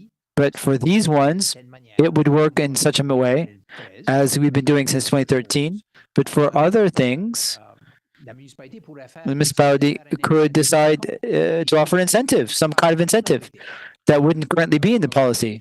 I agree with you, Your Worship. But the answer from our employee is that it will depend on where the project is classified in terms of property taxes. If it's classified as a multi-residential or something like that, if we accept the policy, maybe we'll see a financial incentive for that development, and maybe the willingness of the council would be to do it or not do it. But we won't even have the ability to take a second look. That's my point. If you'll allow, Councillor Cormier and Your Worship, in this situation, Councillor Cormier, we always wait for a request from the applicant. Once we get something official, if it doesn't really fit as many other things, you've seen that many of the incentives are not in our policy. Sanitary housing, piping, help development. But if there's requests by applicants, we'll bring it to your attention, and we'll do an in-depth analysis by the team to bring the recommendations, and you can make your decisions. Well, thank you. You're reassuring me, Danny. You asked a question that was a bit. I don't know how you wanted me to answer it, but honestly, I'm not sure what the project will look like until before it's done. Ask this in English because I want to make sure that Councilor McEnroy, not saying he understands very, very well, but he made a point a few months ago for a policy like this, but he was a bit creative, and I won't put words in his mouth. Because he's certainly capable of putting his own words in his mouth. So, but what he was insinuating, which made sense to me, that's why I'm bringing it up again. He was insinuating that we should be creative with development economic money where there's not a lot of cost to the town to develop a property. We should make it. We should focus on these particular areas in the town. Did the Economic Development Committee considered some of that inside of the box ID? If I may, we had a brief discussion at the committee level, and they came back to us saying that they want to have a growth strategy, an economic development strategy in place. So the committee has guidelines and focuses on certain development areas. Example could be the downtown core that wants to densify. So if we're looking at densification in the downtown core, what kind of programs we need to bring forward to bring that? Is our services there adequate? Is our infrastructure adequate? So all those questions are to be answered soon. They're not available today. And here's why, Councilor Cormier, is that the town, you've just embarked in a strategic planning session currently for the municipality, and that is a very important part of it. Before we can do a growth strategy, we need to have the vision of town council to see where the town wants to really, who it wants to be and what it wants to be. And then our municipal plan will fall into effect. Then the toolbox will be developed, and that toolbox will be following those two criteria. So we're anticipating by 2025, we'll have a growth strategy process in place. After we've finalized our strategic vision, we can probably start our growth strategy coincide with the municipal plan. So bottom line is you're thinking about it, but we're not there yet. We'll probably get there in 2025. Well, we're not just thinking about it. We want to make sure that the process is properly planned. So we want to make sure that the vision that you're going to give us falls into. We just don't want to create a plan that's on the left side of the field, and all of a sudden we have to shift all our equipment on the right side of the field. So we need to have that proper vision from you, Town Council, so we can start strategically positioning ourselves for where it's going to be the smart growth. Merci, Monsieur le Maire. Merci bien. Thank you very much. Councillor Jeunesse Cormier, thank you, Your Worship.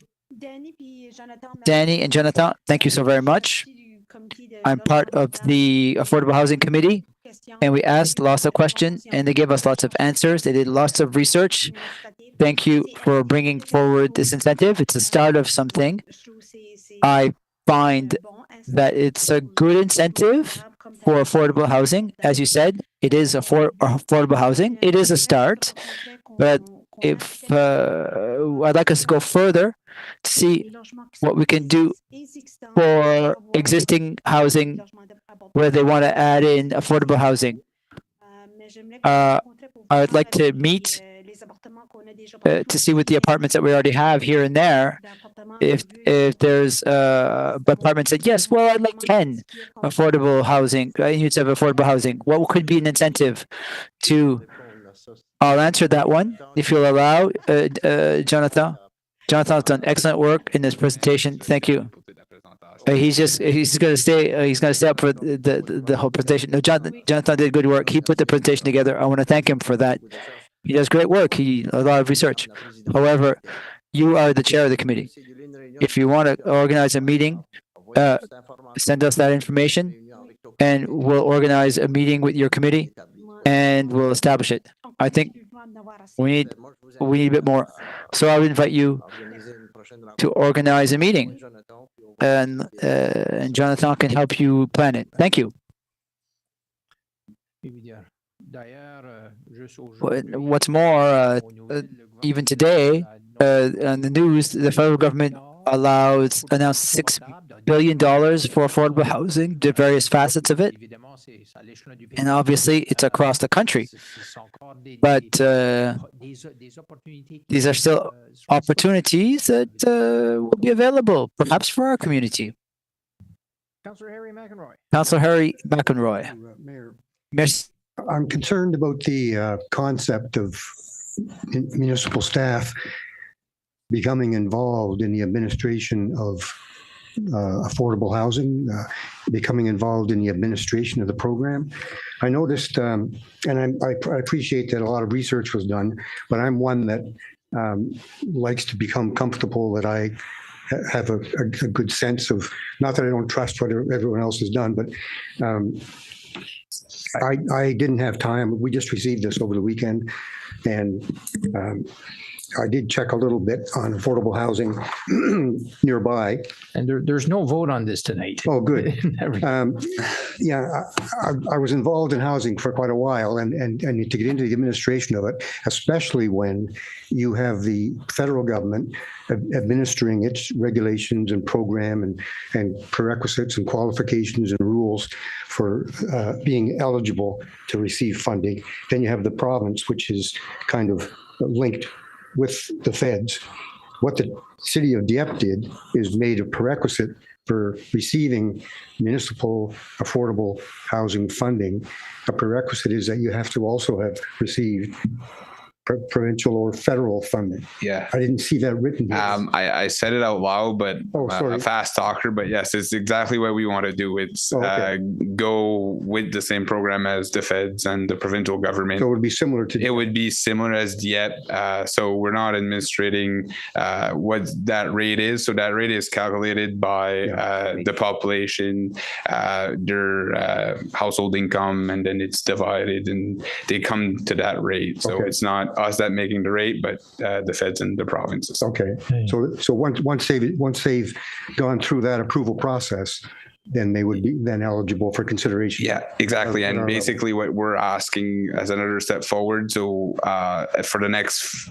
for all the period, I guess, of the incentive is to provide us that rent roll that they have to provide to CMHC, so that we know that they're following their guidelines and they're still eligible through their program at CMHC, because we don't want an overnight. We want a longer term partnership with the private sector.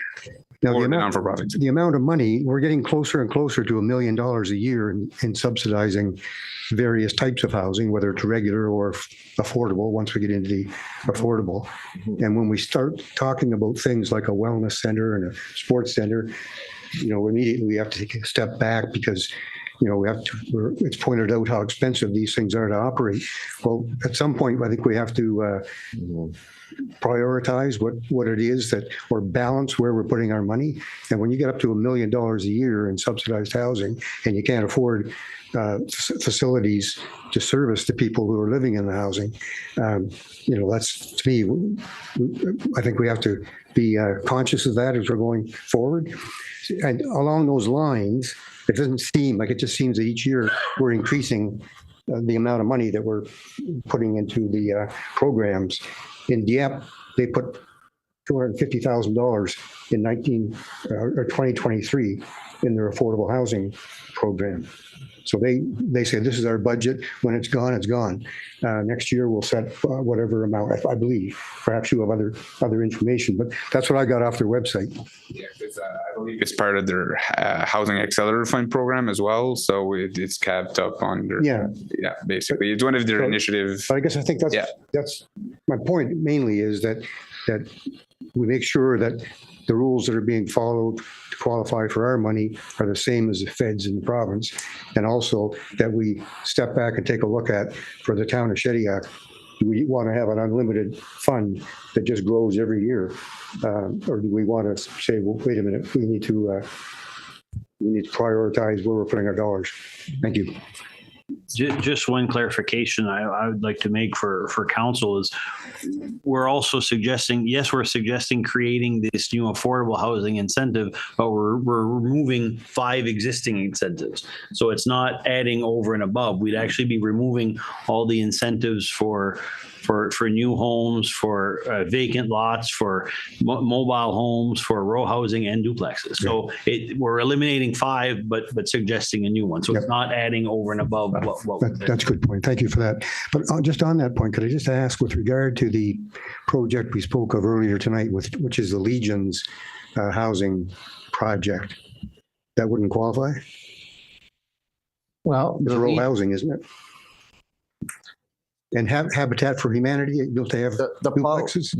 The policy that we have in place that we looked at, and most municipalities will follow this policy, is whatever CMHC puts as guidelines as rent rolls, or the province of New Brunswick. So if the province of New Brunswick has a affordable housing project that CMHC is not involved, it could be a non-for-profit sector. As long as we get one of those 2 government criteria, like Dieppe has in their thing, they will qualify. Now, at this stage, we don't know what the Shediac Legion will be participating at, and we have no way to control the rent roll, and that's, for us, is very important. Once it's identified as, let's say it's $1,000, which is, I'm just using round numbers here, monthly, which is called affordable housing. If they follow that rent roll and give that report to CMHC, they get benefits from CMHC. They get longer terms and more money. 95% of the loan can be secured instead of 80%. There's all kinds of different criteria in CMHC. If they follow that and they get a rent roll, we will then qualify them on that rent roll, as long as it represents whatever the cap, like Jonathan was saying, for the area, for the rent to be charged.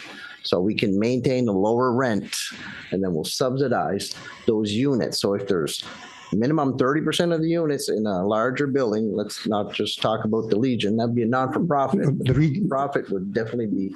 Yeah, the reason I mentioned the Legion is because it's not an apartment building. I think it's rural housing, if I'm not mistaken.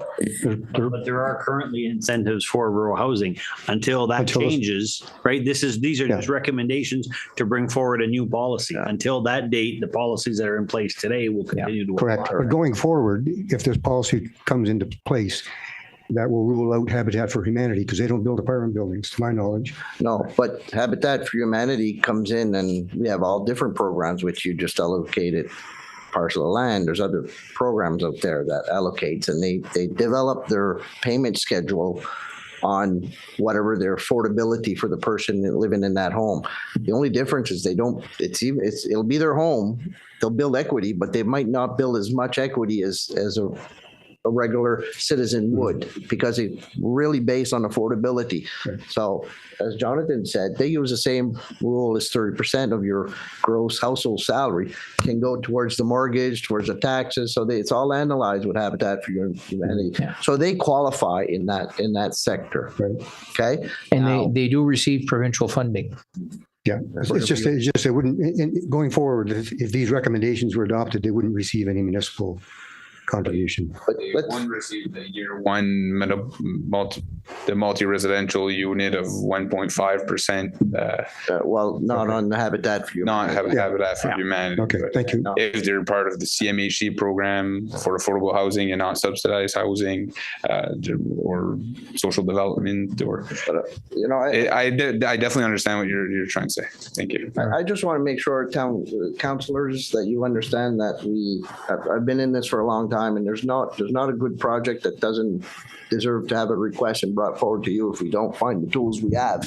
So if we don't have the tools, let's say it's Habitat for Humanity or the Legion, and it's a good project, we'll bring it forward to you, and you'll make the decision then. So there's certain items when we build a policy that won't be cookie cutter for everything.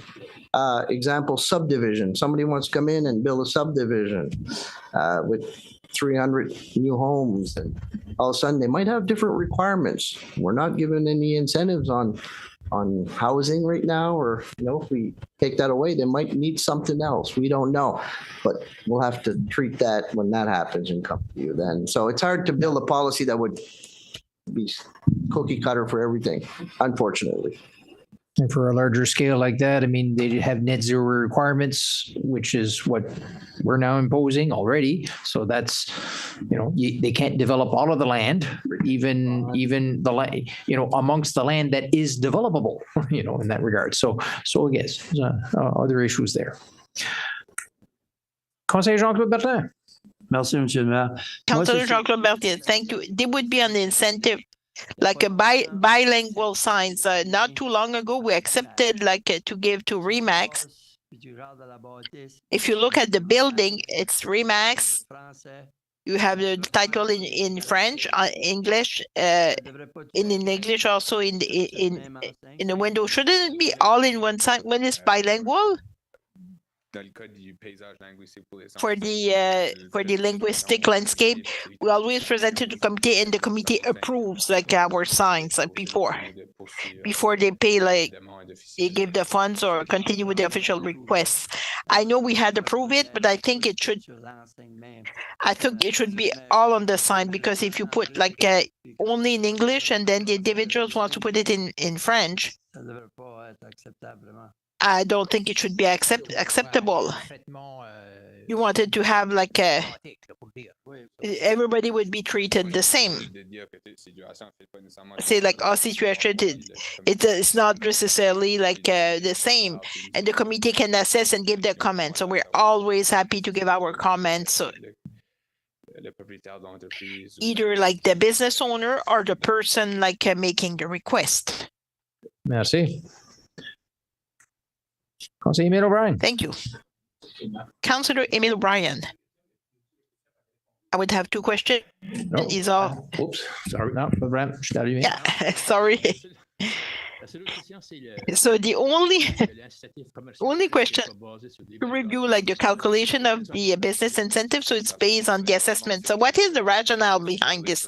The rationale is you can do a calculation of the value and how much it would cost to build the building, and then the property assessments, you can probably predict, maybe not in all the situation, but in a couple of situations it happened that is to be able to standardize the property assessment, and we'll be able to have an in and out for property taxes, and basically we'll be able to budget. So the reason I'm asking the question, it will cost more because the assessment will be higher than the permit. So the assessment from Fredericton, once the construction is done, is higher than the assessments on the building permits. It will cost more to pay this incentive. Yes, most of the time, yes, but it does not happen all the time. Just keep in mind, the exercise that's being done, during the creation of those incentives, it's to ensure the town is not losing money. Let's say we build a new building. So this building will pay a dividend, once the foundation is in the ground for more than 5 years. So we're doing the math. We're partners. We'll give you an incentive that will cover at least close to the part that we are getting in taxes, the first 5 years, commercial. So the town is not losing money. It's a new building. We're not doing an extra service after 5 years. This building, I know it seems big numbers because they're paying big taxes, so they pay those taxes directly to the municipalities. And on a une portion de ça qui va back à eux pour les premiers 5 ans.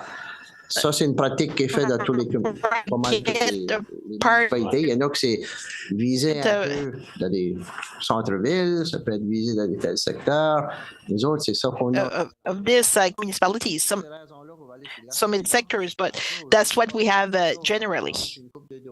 So for this region, we'll use the assessment because Être sûr qu'on a return sur notre argent. On m'a dit que c'est pas notre argent personnellement comme de l'administration.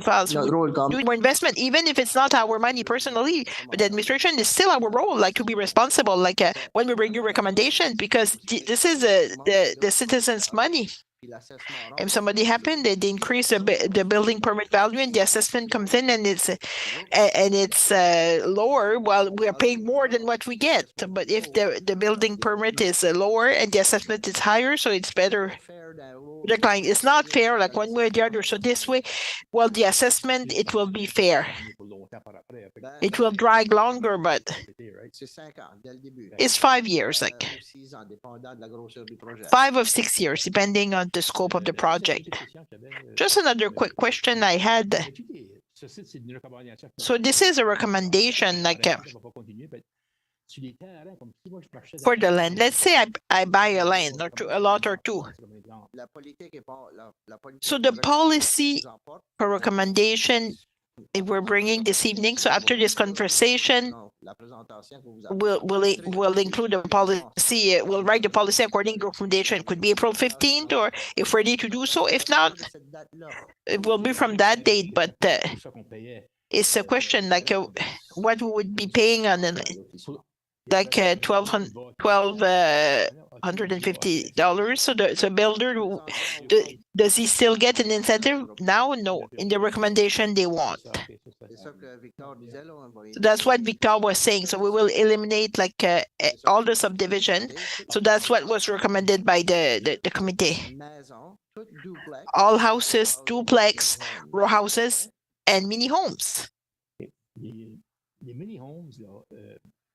C'est beau qu'on paye un incitatif là. Mini homes. Incitatif là, c'est plus le propriétaire. It's great that we pay an incentive, but who would get the incentive? Is it the owner of the park or the mini home owner? The resident. Either one or the other. It depends on the contract. Because mini home park, if we put like a mini home in one park, it's a contract you sign. You have to pay the lot rent in this contract. If you sign a contract and say the incentive stays with the mini home park, so it goes to them. We will not fight with them. It's either the builder or the owner. But we need to have a copy of those ones. I know this one is on the way out, so I understand. Like, it wasn't really fair, like because the owner did not get it, and it's not cheap. The argument was done. The reason it was done, Councillor O'Brien, the other had $250 to subdivide. Some not in a mini home park, they did not have any, and they had to build a road to the specs of town. The same thing, everything else, a subdivision, and there were no incentives. So you need to have like a tax value of a certain value because before we can give $1,000 like to a grant, because we need to have a return on investment. So I agree with those. I'm happy to see it will be out. That's it. Like for a single family, $1,000 with the cost of mini home, it's not more like $2,500 for a single family dwelling on one lot. At the cost of today's construction compared to 2013 is same. It was $2,500 in 2013 and 2000 the same amount for 2024. It's different. Councillor Marie Lloyd. Very, very quickly. Do you two gentlemen, do you consider these words are in English, and I don't know if they're translated to French, low-income housing and affordable housing. Are they the same? No. Can you explain to me the difference? Yes. There's one that the rent is way below than affordable housing. Pardon? There's one that the rent is less than what is called affordable house. So the low income housing would probably refer to subsidized housing, where either the province or the feds would pay a portion of that housing, and okay, a portion of that rent. Yeah, and basically the affordable housing piece comes through what is a study done by the population with the household income or the average household income, and comes to an amount. So they're totally different markets. Thank you. One last quick question. If I build a 100-unit apartment building,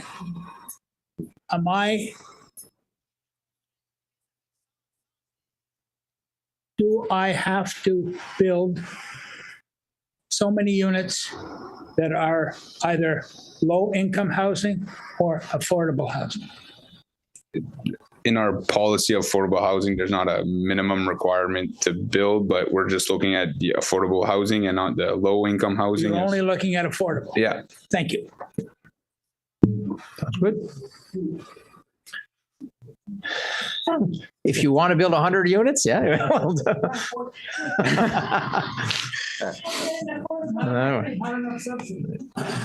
good. There are other places for that other than a municipality. All right. Monsieur Chabary, merci beaucoup. Mr. Chabary, thank you very much. Mr. Pellerin also. It's a great discussion, great presentation, great work. Introduction to new business number 12, nothing on the agenda, but inquiries by members of council. Number 13, I had something I wanted to mention to you. I will have to find it. It's not really the information request, but over the last couple of weeks, I went to Fredericton twice. One for the association of UNNB, like the municipality, and the other one for the Francophone Association. They decided to meet 2 different weeks instead of this hot topic, like the tax reform, fiscal reform. In terms of the municipal reform, they started to, it was announced first in 2021 with the white paper prepared in 2022. So we know the results. It was one part of the thing. So a second thing is the tax reform, fiscal reform. So the municipal association, so they group together to discuss many times. So they're still doing it like on a regular basis. So one of the study that was sponsored by the municipal association with 2 economists was Monsieur Eclair and Monsieur Desjardins. They concluded that a third of the municipalities, they are at risk financially. Of the new municipalities, we have 77 municipalities. And most of the smaller ones, well, fortunately, like Shediac is not part of this category. So it's to start like the discussion on these municipal reforms. And last fall, not here, but a little over a year ago, like the fall 2022, like the minister at the time wanted the request to have to organize a tax summit. So this tax summit will not be held. So the government in place canceled it temporarily at the beginning, and they said, no, we are just changing. So they're allowed to do it. So I will not change our mind. So there will not be a tax summit, but they still want to consult the municipality on the tax reform. So they want to do it differently, essentially. instead of doing it like within a few days in the conference, they want to do it like for many months. So that's what they're saying. So during those meetings, well, for the municipalities, we're talking about two things: the diversification of for different sources of funding, because the actual funding, the equalization payment would. So the other part was the core funding. The core funding. So the core funding. 60 puis elle va se faire effacer d'ici les prochains 3 ans. Get $60,000, and that will be erased like within the next 3 years. It's the same for all the municipalities. So we had no like equalization. We received very little, few grants from it. Other municipalities, opposite St. John, they get over 12 million this year. They always got more. So it's the way the formula works. So I'm not arguing with their math, but it's one of the things like that will say how the province will fund those municipalities. That's our next battle of the municipalities on the province, like in terms of because something will change. Like the government, what is recognized, like many municipalities are at risk financially. They will not close tomorrow or next week, but long term it doesn't look too good. It's one of the things that will change, but it would change also that we're funding for our municipalities too, depending on what will be decided. So one of the things of the that the municipal association will be doing is to get some funding like other than the taxes. We receive almost none. Like our budget is 95% of the tax, homeowner taxes. Like other municipalities, it varies, but it's higher. So that's the discussion we have. So I discussed with my colleague and other councillors, but the other thing we're looking for is to have some kind of stable funding, like when some funding would get more, like it's like a yo-yo effect. It's not useful for anyone. So that was our equalization payment. I saw over the last 12 years to get like a grant like between the core funding and the equalization, $600,000, and 2 years after it was less than 1/6 of that. So it varied a lot. It was according like to the formula. I'm not arguing their math, but we need like a stable funding so we can plan. You can look at things. You know where your money is coming from. Instead of wondering, will it be there next year or not? Because then you cannot plan anything. So that this is the type of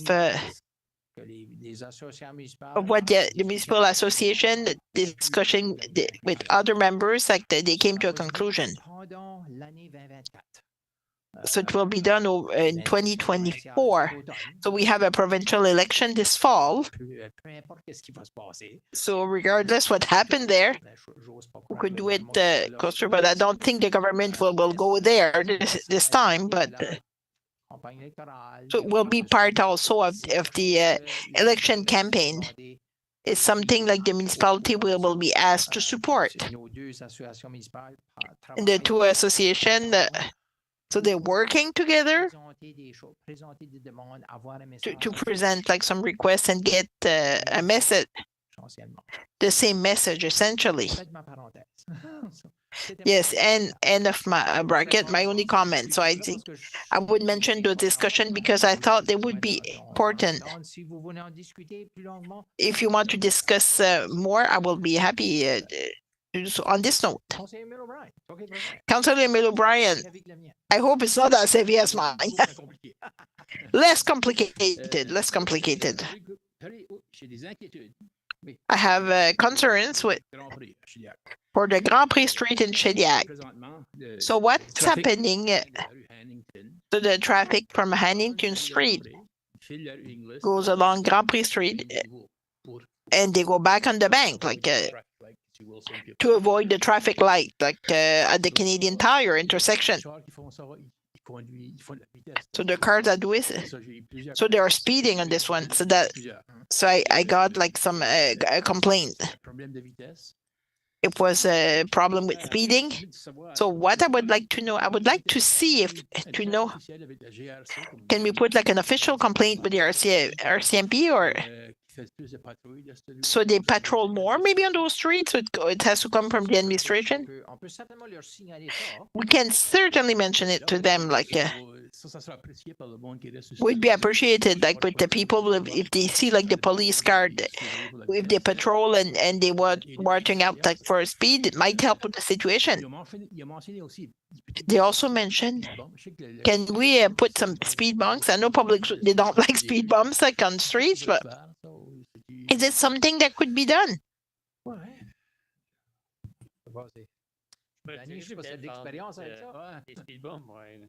Speed bumps, well, municipal operation, they are not the biggest fans of, but I could direct you with the policy for traffic calming, so we might be able like to start this process and go through the steps, like for speed, going over speed limits, and collect some information. You're talking about the signs of a bridge, like temporary signs. We can get some data, collect data for a few weeks and see the speeds, and to see if it, how soon can you do this? Usually like this, we can start like within the next couple of weeks, like when the snow is gone. Will be put on a rotation, like according to the complaints we get from the citizens. So we install them trees during the summer, and so can I get a tentative commitment? Yes, I can put you for the list for 2024. For the protection committee, usually this information will be circulated, and I think it was a question to choose like all the location for 2024. So maybe that's. So the residents of the street would appreciate, like if call was done by the administration to the police to patrol more, and then I think it would be perfect there.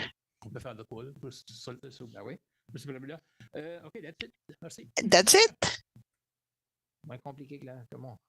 It's less complicated than my comment. Councillor Paul Boudreau. Just a question. So the wall, like on the downtown in front of the development, so when will it be removed? Because there's a couple of rocks like that is concerned. I'm not saying it will fall, but some rocks also, like they've seen the better days. You mean those big concrete blocks? And when it's almost all crushed, like so when will it be removed? I would have to talk with the developer to see like when. I'm not sure like what are the plans. Can you check the conditions on? The construction seems to be more advanced, and the other, like the proposals for Main Street. So les soumissions, l'appel d'offres est présentement ouvert au public. The project, so when the bids, the call for tender is open to public, so it was launched. On devrait vous revenir avec une recommandation sur un entrepreneur pour faire les travaux. Merci. Within 2-3 weeks, we should come back with you with a recommendation for entrepreneur. I was not able to attend at the launch for the LOS, but I said it was a very great program. Like even, and I saw we get some emails like to participate. Would it be possible, Mr. Victor, to talk to Marcelo and to send an invitation, like for all the council members, not only like la soirée des LOS, like other activities? Like, could you mention it to Marcelo? But I think from what I understood, like I asked a question just. Moi, j'ai reçu une invitation, mais je savais pas si c'était une invitation à moi personnellement. Because I got an invitation, but I wasn't sure, like it was an invitation que vous les avez toutes eues, ben c'est signe que vous les. Fait qu'il faudrait, parce que c'est pas des invitations qui sont transférables. Non, mais c'est que sur le lien. Dans la lettre, il y a un lien. Puis si vous cliquez sur le lien, il y a 3 activités. All of them, it means like. C'est à moi que c'est peut-être pas la même invitation. Oui, ça va être compliqué. There are 3 activities. C'est que le nombre de sièges est très limité, puis ils veulent pas que les It seems complicated, like and they don't want the tickets. Merci, Victor. Thank you, Victor. Staff can send you some information with instructions if required. The other point, Mr. Your Worship, we referred to it. It was interesting. I thought as well in CBC, this federal launch for more money coming up. Can we mandate the staff to bring us more information to be properly prepared and what does it include, or we don't want to miss the boat again? Can we get the details from staff? I don't know what department it would come from, dates, deadlines, what we could do. Well, we didn't miss the boat. We were among the first to get on. We chose not to submit. There was a difference. We were among the first to have the opportunity, though. Based on the article, the first step is that the federal government has to negotiate agreements with the provinces. They have until January 2025. There will be no details until 2025 at the earliest. Thank you. My last point. When's the last wave for gas tax? There's lots of projects on the go. Is there an announcement? Nothing has been announced yet by either federally or provincially. These are negotiations between the federal and the province, and eventually they let us know. And up till now, there's no information. Thank you very much. In the last 2 years, if I'm not mistaken, the federal government opted to double the amount.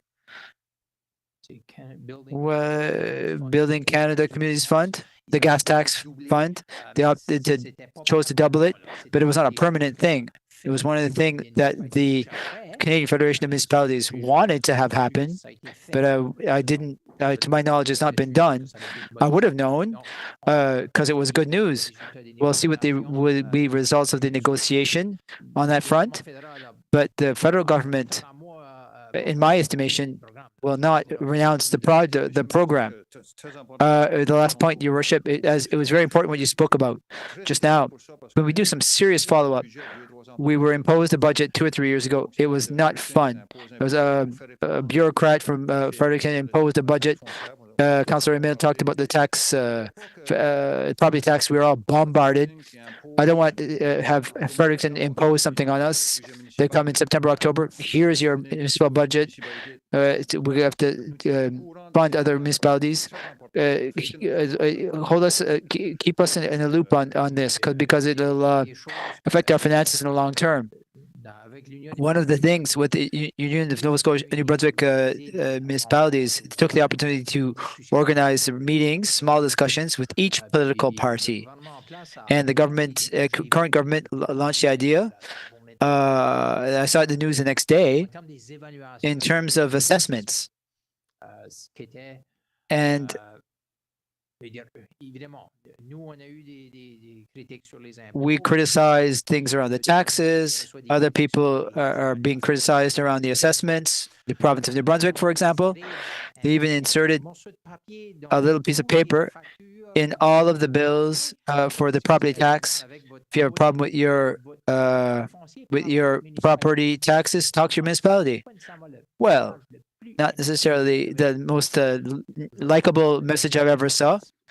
And I won't have any trouble telling that to the Premier if he's listening. One of the things he mentioned is changing the way that the assessments would be done. He launched the idea of, maybe it should be a private company doing this. Well, look, find a system to do it, whatever, but if you change it by a lot, it can change your financing formula. We don't know. It's we'll see. Stay tuned. Councillor Chevalier, it's more a question for Danny. I had a few comments. To my knowledge, I don't think it's changed. The parking, the two parking lots in Casey, the two where the development there's a development next to the Avenir Clinic. It still exists. There's not any lines. This is the time of a year where the lines don't really show up. Yeah, I think so. I think there's still a parking lot there. It's just the lines are faded. It's the time of that time of year. But the comment was that because of the Faro, it's really hard to park two cars. I went there by purpose over noontime. They park more in the street, and I was in agreement with the comment that it's dangerous. So I don't know if the Faro bin could be put somewhere else. I'd have to go take a look. But go at noontime, just like I did, when it's busy. Well, maybe remove the parking until it be done. I don't know. I said, don't remove the parking, because then we don't have any parking behind the new development. So don't take out the parking. So the parking in a dangerous spot is not necessarily better. Well, I know, but I'm just giving my comments. If it can be made safe, it would make everyone happy. It's that Faro bin that's a problem. It's a bit in the street because of the fences. Well, yes, maybe see if there's something that can be done. I don't know. At least I can assure people that the parking lot has not been removed. It does need new paint, though. Councilor Roland Cormier remotely. Thank you, Your Worship. Do you have any information on bids for the fire hall? Where are we at with that? The fire hall, we're 99.9% complete in terms of the construction drawings. We just had to go page by page and make adjustments. We hope that in a week and a half, we'll be able to go to tender. They were the last retouches on the drawings before the RFP. We were so very close. Your Worship, given that all of these files are important, this one is a very big investment. It's something that's necessary. And could we be informed by email when we have done the RFP? Just as an FYI, it's gone. It's been sent. Yeah, I can do that. Thank you, Your Worship. Councilor Murray Lloyd. Councilor Murray Lloyd. Mr. Mayor, from what you just talked about with regard to your meetings with the municipalities, I think there's four of us here, Paul, Roland, myself, and yourself. We're at the LSD meetings. Yes. When we formed the LSD meetings, and from what you told the public sessions that we did? Yeah. Okay. And from what you just told me, the LSD is not working. The LSD is not working. Right. You've got all these small municipalities going bankrupt. Smaller municipalities are having a harder time. Oh, you don't like the word bankrupt? They're not there yet. No, and I'm taking this to the next step. Sure. Because let's look inward. We have some very serious financial problems coming up. We have towns that can't, we have LSD members who can't get their roads looked after. Mm-hmm. We have many other situations. And there's only one way we can get money: taxes. So in your discussions with these other municipalities, what was the general view on how this is going to be, how it's going to be solved? Well, one idea. Serious problem. Yeah. One idea, which is a system that exists in Quebec and in Saskatchewan. In Saskatchewan, it's been there since 1976. I was here at that time, but not as a municipal councillor. But in those two provinces, they actually take a portion of the provincial sales tax, or HST here, and funnel that through the municipalities or two municipalities on a per capita basis, basically. So the larger your municipality, the more dollars you get, and they're dollars that will grow based on your economy's growth, essentially, as a whole, as a province. It's like, instituting such a mechanism here in New Brunswick, doesn't reinvent the wheel. And the discussion seemed to be just wanting to know, we had two presentations, actually one virtually and one in person. The gentleman from, it was the mayor of Gaspé, of all places. And he explained how this thing worked. And it was like, it's, takes effort and whatever else, but it's not inconceivable to do that somewhere in another jurisdiction. So at least it provided, an idea forward. And for Gaspé, he was getting about $750,000 a year. And he says, I know I will get that much and, a certain amount more that, he can't guess every year, but it's monies that he can count on. And he says, this is the best thing that's, since sliced bread for him in that regards. Gentleman in Saskatchewan who reached us by video, same idea. And they've tweaked their program a number of times over the decades, but still the same concept and works extremely well in that regards. So it's just provides, it works extremely well if you can provide an amount to a municipality that is, gets to meet its needs to a certain extent, rather than, you can only get a quarter of what you're actually looking for or what you actually really need, not want. We always talks about needs and wants. So it was interesting to see how other jurisdictions look at that, and it's part of what the municipalities associations are going to be pitching essentially to the province. But the province also has some ideas of its own. They do. But if there was at least one thing that was, when I say pleasant to see, was an understanding on the part of the government as well as the opposition parties that there needs to be change in this regard. Otherwise, we've set you up to fail, some of you, type of thing. And for others, well, maybe you're going to have really tough slogging rather than, being able to do something reasonably well. So Thank you. at least some optimism in that regards. Merci pour la discussion. Thanks for the discussion. Number 14, presentation and reading of bylaws. So 14.1, it's bylaw. Councillor Cormier. I just have a comment on. I just have a comment on Lloyd, Councillor Lloyd's question. Maybe because I've been in the system for too long, not in the municipal system. I think there's a lot of smoke and mirrors here.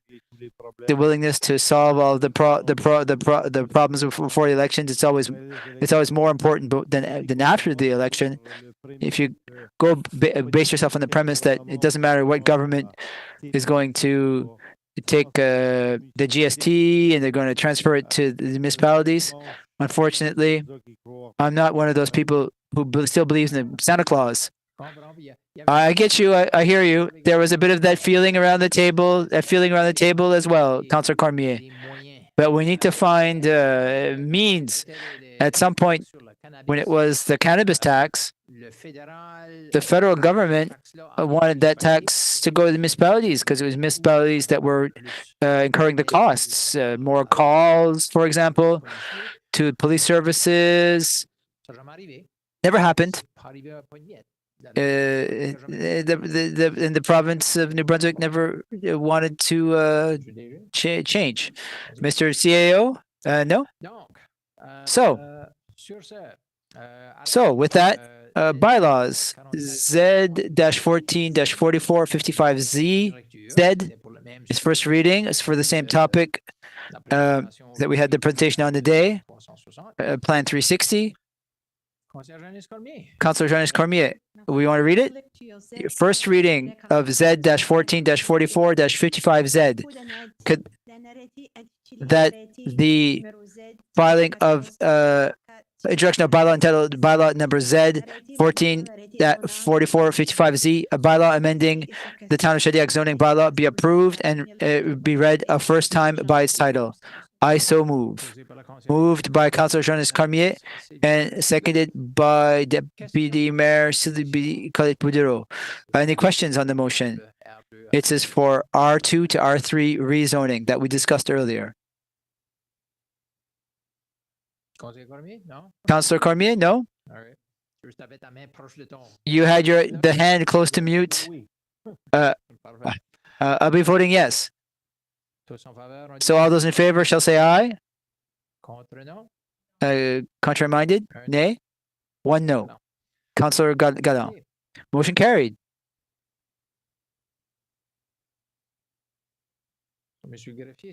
So, Mr. Clerk, if you want to read it for the first time.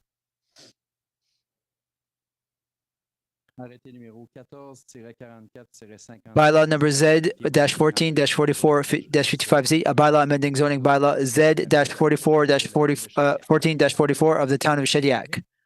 Councillor Cormier, I move that we accept the first reading of bylaw number Z-44-44-55Z by its title. Moved by Councillor Jonas Cormier, seconded by Deputy Mayor Sylvie Colette-Boudreau. All those in favor shall say aye. Contrary minded, nay. One no. Motion carried. So we have second reading, three readings for a bylaw. We can do two readings in one evening. So we're proposing to do the second reading. Councillor Cormier, do you want to read it? It's given that you've read the first one. Second reading Z-14-44-55Z, that the bylaw Z-1444-55Z, a bylaw amending the Shediac zoning bylaw, be read a second time by its title and in its entirety. I so move. Moved by Councillor Jonas Cormier, seconded by Deputy Mayor Sylvie Colette-Boudreau. All those in favor say aye. Contrary minded, nay. One no. Motion carried. Ms. Clerk, read in its by title and in its entirety. Bylaw number Z-14-44-55Z, a bylaw amending zoning bylaw Z-14-44 of the town of Shediac. The Council of the town of Shediac, under the authority vested by the Community Planning Act, makes as follows. Town of Shediac zoning bylaw being bylaw number Z-14-44, enacted on the 28th day of April 2014 and filed in the Westmoreland County Registry Office as number 3379-5973 on May 23rd, 2014, is hereby amended as follows. Schedule A, entitled Town of Shediac Zoning Map, whenever it is mentioned in the text of the zoning bylaw, is amended by the map hereto attached as Schedule A55. We're going to show you the map. Your worship, motion adopted, resolution adopted pursuant to section 59 of the Community Planning Act, whereas Shediac Town Council accepted the request made by Guy Cormier to rezone the property bearing identification number 7068578 in the town of Shediac from medium density residential R2 to high density residential R3 in order to allow the construction of 3 buildings having a total of 36 units. Be it resolved that the following conditions apply to bylaw Z-14-44-55Z. Notwithstanding all other provisions to the contrary, the lands, buildings, and structures on the above mentioned property are subject to the following terms and conditions.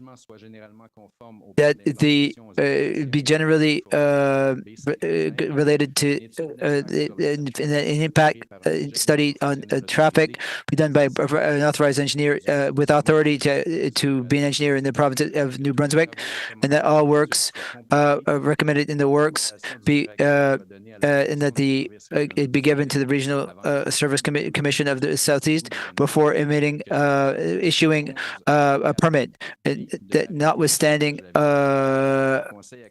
that the council accept that the maximum setbacks be 65 meters for the building of phase 2 and 105 meters for the building phase 3.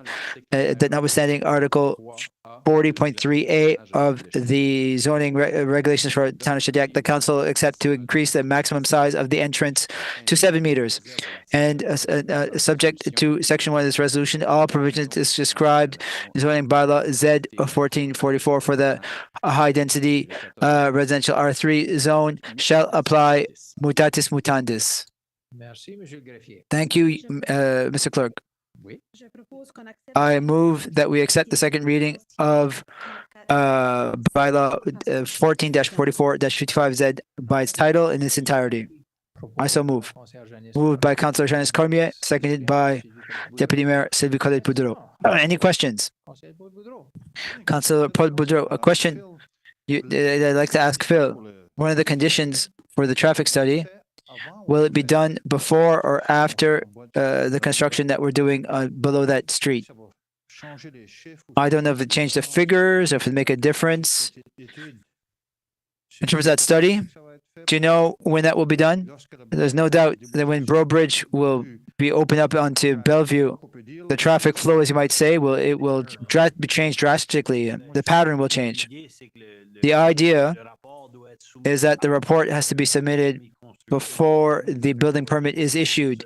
So it will depend on the timing of the developer. If he does it before, it'll be with the street in the condition that it's in right now. If he does it later, it might be either during or after construction. So that he can get his building permit, he'll need to submit a report. Okay.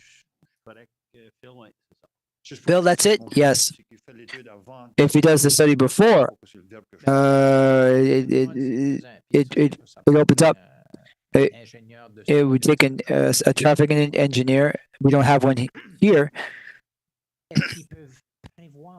And they foresee this, despite the fact that the street is not there. Maybe there's a method to do it. I don't know. Knowing that works will happen this year, my sense is that it will be taken into consideration by the engineer producing the report. Is it Danny? Is this done normally? Well, yeah, typically when they do traffic impact studies, they'll meet the municipality of any future plans, any things that are being built on the street, or something before or after we can supply the information. It was mostly to look at the Bellevue and Main intersection. That's the main focus of that study. I don't make it official. It's important to discuss it with engineers because it will change things a lot. Remove traffic from Monique and La Flora. Somewhat anyway, in theory. I passed on the message. So, with that, all those in favor shall say aye. Contrary minded, nay. One no. Motion carried. As always, for the third reading, it's not official. The third reading, we can even add conditions. It's the same thing for any rezoning. So, number 15, motions and resolution with 15.1, renovation, second floor of the town hall. Madam Deputy Mayor, do you want to read it? Renovation, second floor of town hall. Therefore, be it resolved toward the contract for the fit up of the second floor of town hall to Bay Construction and Management Incorporated for a value of $385,099.71, including net HST.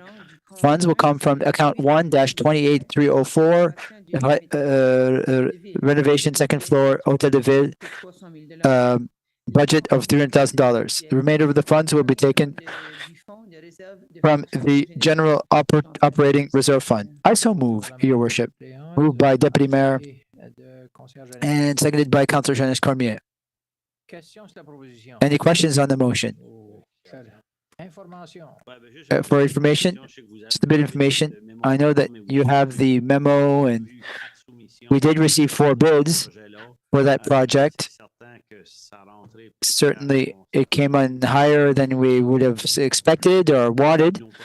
But it's like a lot of the recent projects over the last few years.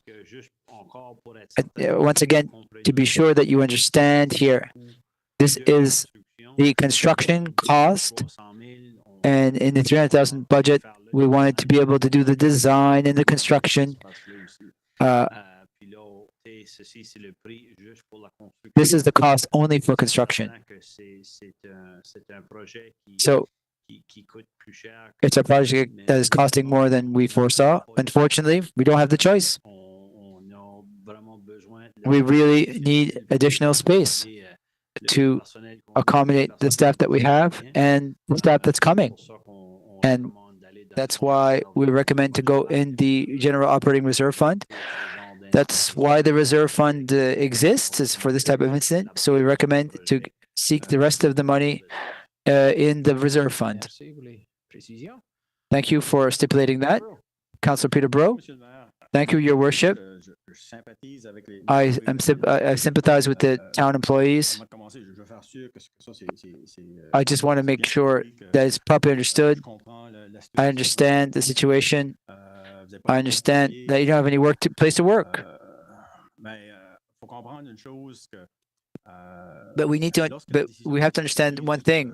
When we made the decision to do a 7-year agreement in the short term, it was to in the future.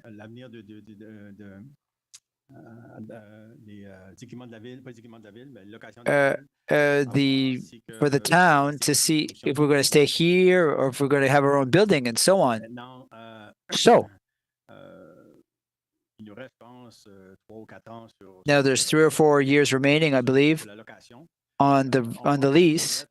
Now we're talking about putting in $400,000 in renovations on a building that does not belong to us, a building that I'm preoccupied actually in terms of the air quality. Investing money in the short term, I'm not against the price, but I think that if we had a 20-year agreement on this building, it would justify spending that type of money. But Your Worship, you mentioned just now that we have to be careful with taxpayer money. At this stage, spending this much money on a building that does not own us, that we don't own, without knowing that we'll stay here, whether or not we'll stay here, we've had. Miramichi, they talk about vision. The town has to be visionary in terms of the future of the employees and municipal facilities before taking on astronomical costs in the short term. Well, and we don't know. When are we going to decide if we're going to stay here in the long term or not, or if we're going to move? I think that to be responsible in terms of taxpayer money at this stage, this motion, it's too short. I'm sympathetic towards the staff employees. I understand that things are different, but I really have to vote against this motion. I don't think it's coming at the right time. The study must be made, and we have to know where we're heading before spending this much money on a building that does not belong to us. Thank you, Your Worship. Thank you, Councillor Bro. I just want to highlight that there are 5 years actually left on our lease. Mr. CAO, well, that's the point I wanted to make. I hear the points that you're saying. I understand them. And you're right, in large part, except there's 5 years remaining where we have to operate with the current situation. And we simply do not have enough room as it stands. We are not filling positions because we don't have a place for people to work. We can't continue to operate with all of the requests that you're making and the population is making. We need staff to move files along. And it takes places for staff to work. We have 2 employees who are working right now in a sort of a space formed by filing cabinets. That's where we're at right now. I'm sympathetic to your plight, Mr. CAO. It's a short-term expense, yes. Nobody has a crystal ball who knows what we're going to do in 5 years yet. But nobody as knows you say, what we'll be doing in 5 years. Like we're 2 years out of For 7 years, please, it's still 5 years. And this decision was not taken yet. So we don't know where we're going. And this is the only option we have. Yes, it's money. Maybe some will see it as money not well invested, but some see it like these are like costs of doing business. Like our employees, like they need like adequate space, working space. And we need this additional space. Unfortunately, we do not have any other options or solution to present to you. Merci pour le point, Conseiller Bureau. Merci pour les explications. Thanks for your comment, Mr. Burrow, and thanks for the explanation, Mr. Boudreau. For the investment, like for the 400,000, so when it will come to negotiate it for the rent in 2026, like every 5 years, could we play this card at the end of 2028, but the next 5 years? Since we are investing like $400,000 of our money in his building, couldn't we negotiate for a better like rent? Is it the second floor or second floor? Would it be possible like to keep an open mind, because we're investing money in this building for our needs? If we leave, we will have a second floor that will be renovated with our taxpayers' money. So would it be possible, like when we negotiate for the second floor, like the buy was negotiated like for a 5-year period? So we followed like the same deadline that the original lease. So you already gave us the mandate to do it, but we still got a preferred rate cheaper than what we were paying on the third floor. But so that's how like commercial lease work. You pay like an amount per square feet, and the renovations within the walls, the renter is responsible. It's no different than any other like a commercial development. Either it's negotiated like in the price of the lease, or it's the responsibility of the renter. Like we negotiated like a better rate than what we're paying on the third floor. Thank you very much. I will only mention one of the aspects. I don't like necessarily the price too. I'm not. We have a responsibility to give a nice workplace of our employees, a decent workplace. If not, the employees will go slower, because this is the market. We're paying in salary higher than what we paid maybe 5-6 years ago, because the market changed. It's part of being like a welcoming employer in a sense. And maybe just to add, like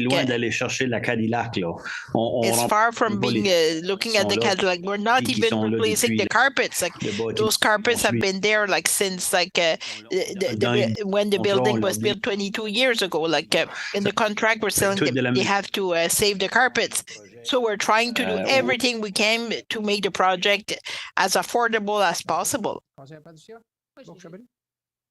Councilor Patricia. I just have a question, but it doesn't concern like the resolution. It's more with the building itself. It's like we said, we'll give this money like to the building owner in 5 years, like the value will be there for him. Did he solve like the problem for the air conditioning on the third floor? I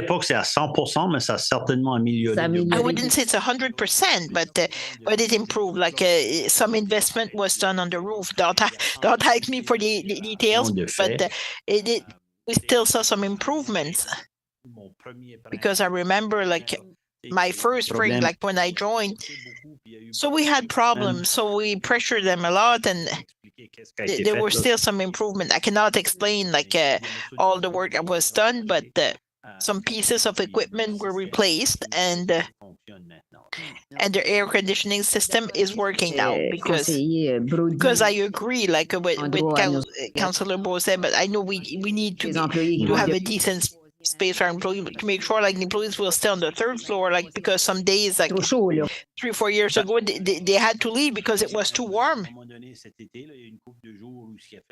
This summer there were a couple of days like it was so warm, so hot, but it was corrected. Like we didn't have any more problem. Like it's important like to give an environment the third floor than the second floor. So, Councillor, for your information. To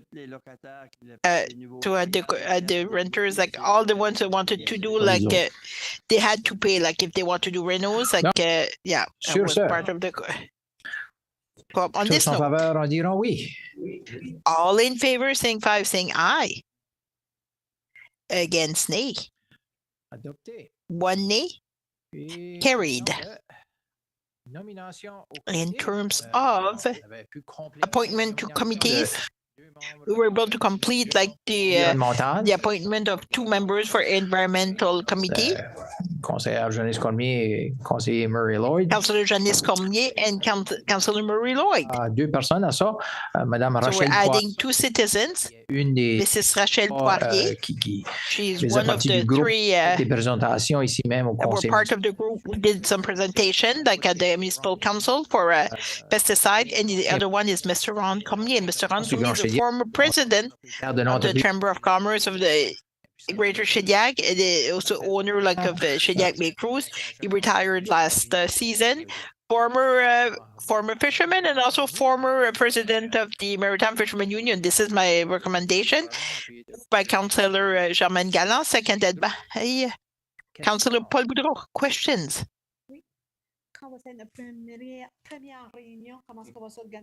It's the first meeting, how we will get organized. Like it's something that will get online. Like we brought 2 individuals.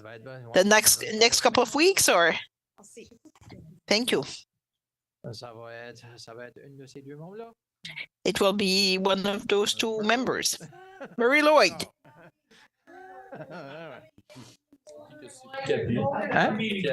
Germaine n'est pas là. Germaine is not there. Sir. All in favor, saying 5, saying aye. Against it, carried. Thank you very much. Number 17, adjournment of Councillor Germaine moved the adjournment of the meeting. Thank you very much and have a great evening.